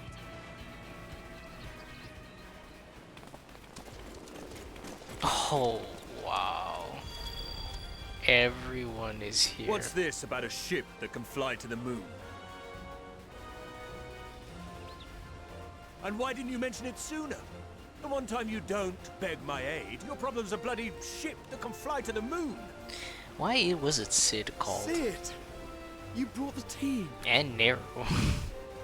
Of course. Garland Ironworks' finest. You need only point us towards my new favorite ship. Oh, I nearly forgot. We stopped by Whirlid before coming here and picked up a package from Gaius. He's still of the mind that actions make for better penance than words, contrite or otherwise, so we offer none of the latter.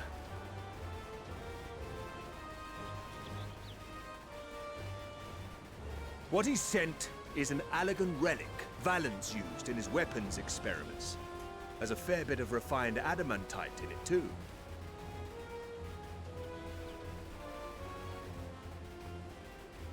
As you like us not suspect, we've also brought adamantite from Mordona's Dalamud shard. I admit to some consternation upon first receiving Kryl's message. So few Scions remain at the Rising Stones now. Far too few for such an expedition. However, the Gleaners were able to secure us reinforcements. Idleshire's treasure hunters, not least among them. I know. How the Gobbyfrog fought. Slowfix's gratitude for the safe return of his daughter has not waned, and he gathered his kin to our side with an astounding quickness. The clash between their machina and the Allagan defences was a sight to behold. I wager even you would have been impressed by the magnitude of the gobby booms.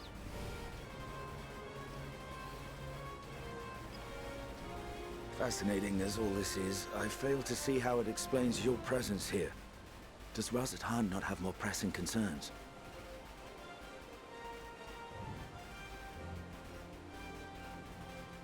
We do. Yet averting the final days would be the most expedient solution. That, and I am indebted to you.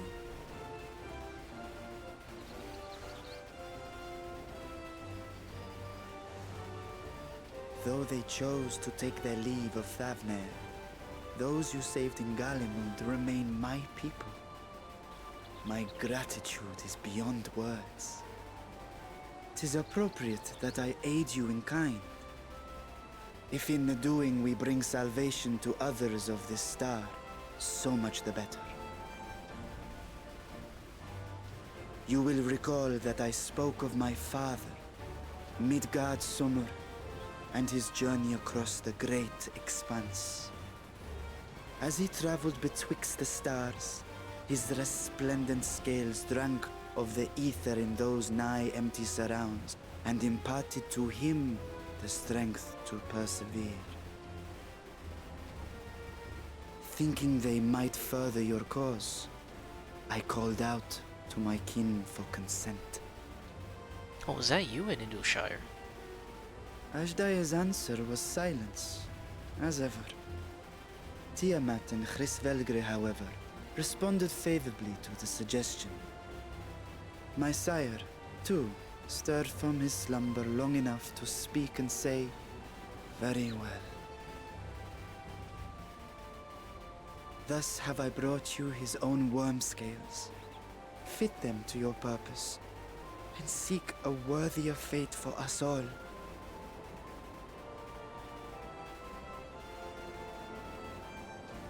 You'd be hard-pressed to find someone else so familiar with the unique properties of dragon scales. So I invited myself along.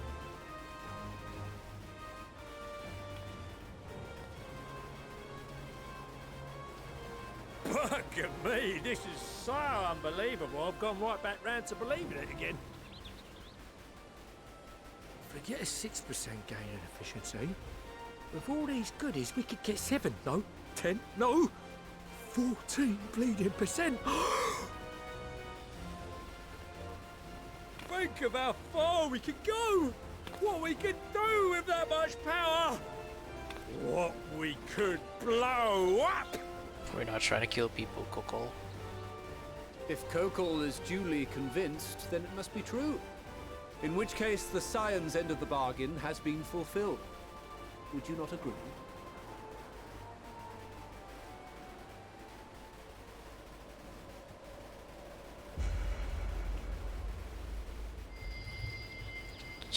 What the hell is this music?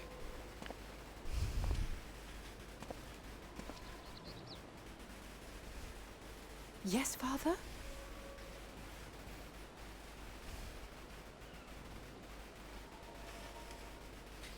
I know not what you seek of Hydaelyn, nor for what purpose you would take command of our ship. Yet this much is certain. To do so will be to dictate the fate of this star and the lives upon it. The lives of each and every creature, in their magnitude and their fragility. Do you understand? And are you prepared? We have seen and we have felt how much each life shapes this world. And so we are determined to abandon none.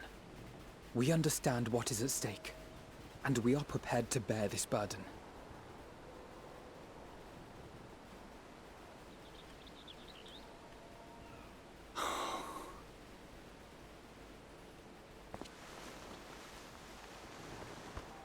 Then I will bear it with you. I beg you, share your struggles with me. As family. Finally, he cracks from the stern attitude.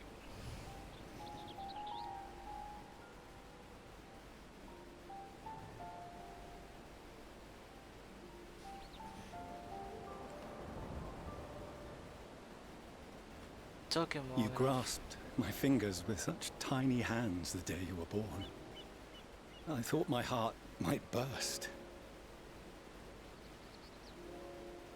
It was love and happiness beyond expression. Overwhelming. And a conviction so powerful that I trembled with something close to rage. I had heard the final days foretold. I swore to myself then and there that I would not let them steal your futures.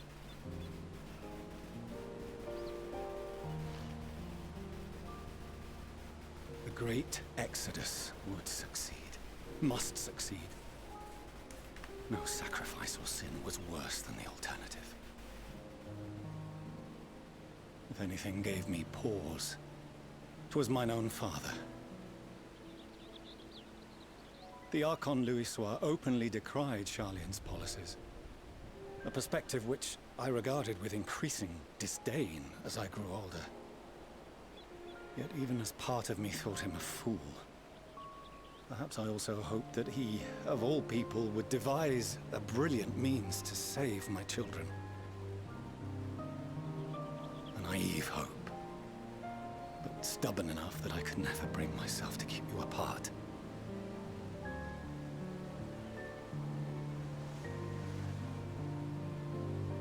No, that was his doing, when he perished at Carteneau. As we pulled that twisted slab of Dalamud from the sea, I remembered the warmth of your newborn touch. Chastened, I vowed never again to suffer any interference in my mission to protect you. No matter that you yourselves wished otherwise. Detest me, fight me tooth and nail, I would suffer it, and more, and be satisfied so long as I could force you onto the ship.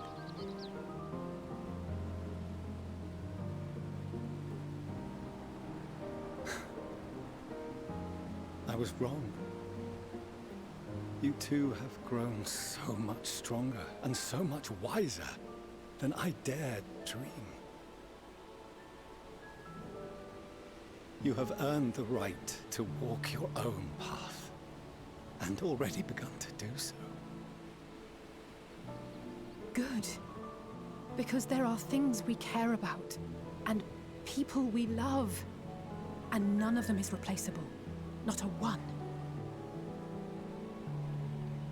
It cannot have been an easy journey for you to have come so far. We shall be glad to acquaint you with the finer details someday, once this danger has passed. All that we have seen and heard, that we have felt and learned in our travels. Ours is not a kind world, but it is beautiful. Always. At least the family's together again. Oh no. Are you quite sure that's wise? After all, someone turns pale and flees the room when he sees so much as an envelope containing word of your adventures. Whatever will happen if he learns what you were really up to? Amelians.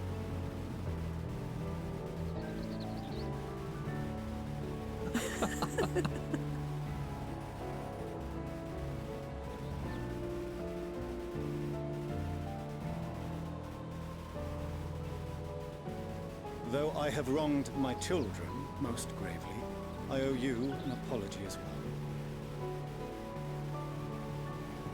I assumed that it was the Scion's influence that made them so keen to charge headlong into danger.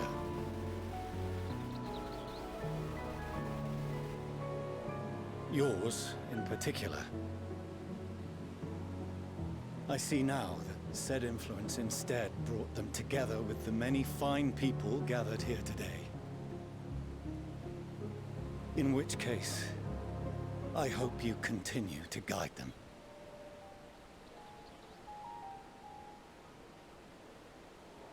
If we've finished loitering about the harbor, might I suggest we put our plans into motion? People are beginning to look confused. Yeah, no kidding. Perhaps you can spare a few words ere they resume the tedious lugging of cargo. You've no small number of friends and admirers here, after all.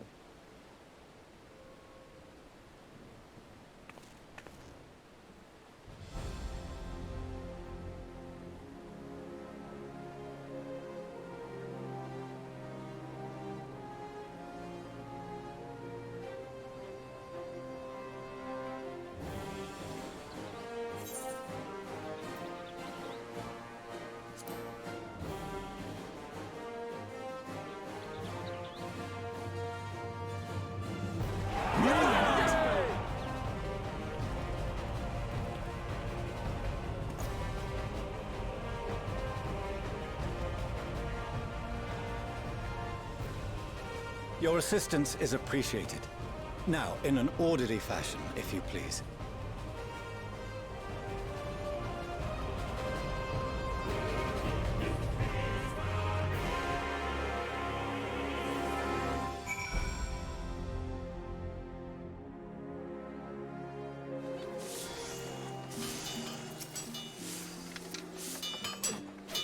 We finally managed to clear the harbor, which means the rest of it is in the engineer's capable hands. Meanwhile, Father has issued to us an invitation. As we agreed, he will reveal the means by which a Heidelin may be contacted. We are to meet him at Emporia when we're ready. Given the vital knowledge she holds, I suggest we leave without delay. It transpires, however, that the forum's methods for speaking with her is not without risk. I'm curious to hear what those might entail, but regardless, be warned. Most of those who arrived with the Adamantites have offered to stay and see to any remaining tasks that need be doing. The forum has already asked for my assistance in overseeing the process, so you needn't worry about the thing. Thank you, Tataru.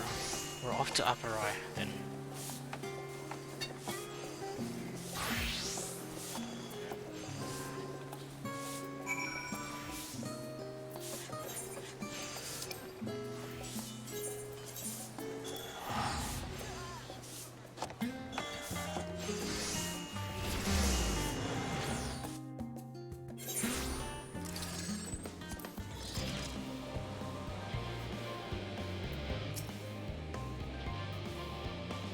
I've already shown the others inside.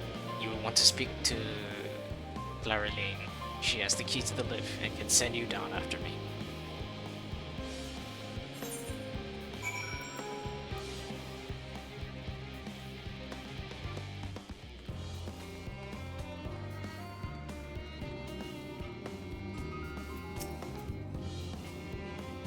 You're with Master Fortunal, yes? Just step inside the lift here.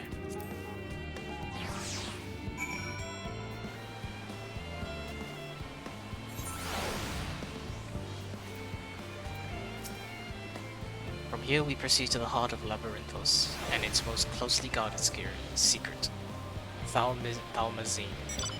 It marks the beginning and end of our efforts. Whence we delve to seek audience with the star, and whence we will embark on our journey to the heavens. This way, if you please.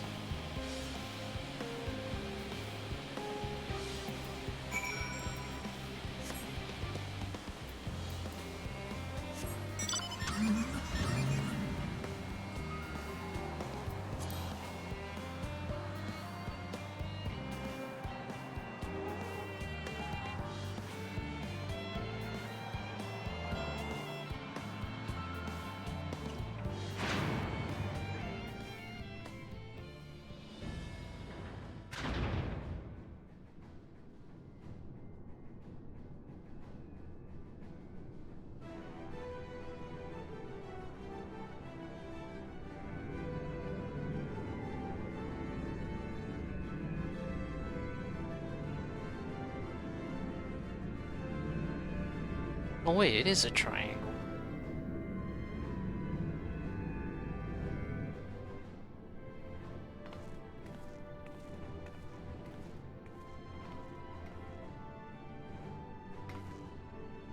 I bid you welcome to Thalmazine. Direct your attention toward its center to behold the Arco, which embark upon, I'm assuming. As you can see, it was designed as a medium-sized craft, the better to reduce fuel consumption.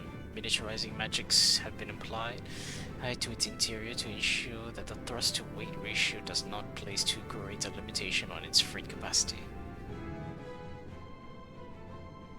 The Aether Burner, as you know, has been removed for further modification, but we shall reattach it soon enough.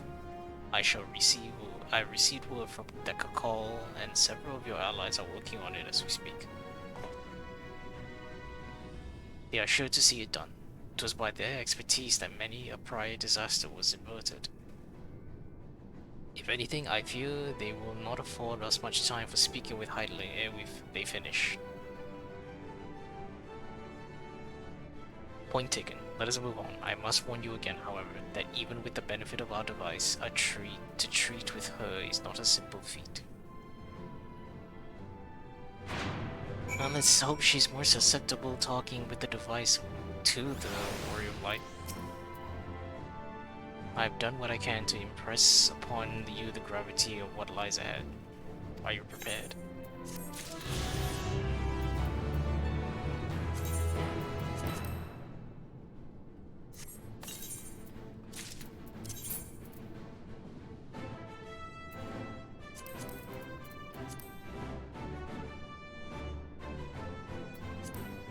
Oh, thank you.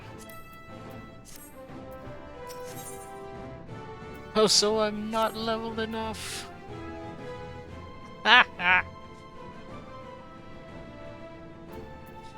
Well, okay, this is actually a good stopping point.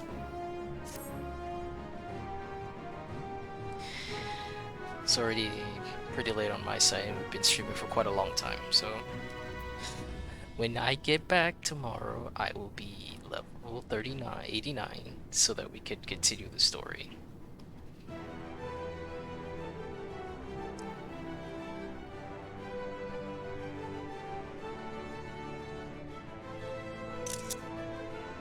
Alright, well, I'll be seeing you guys tomorrow. So, bye-bye.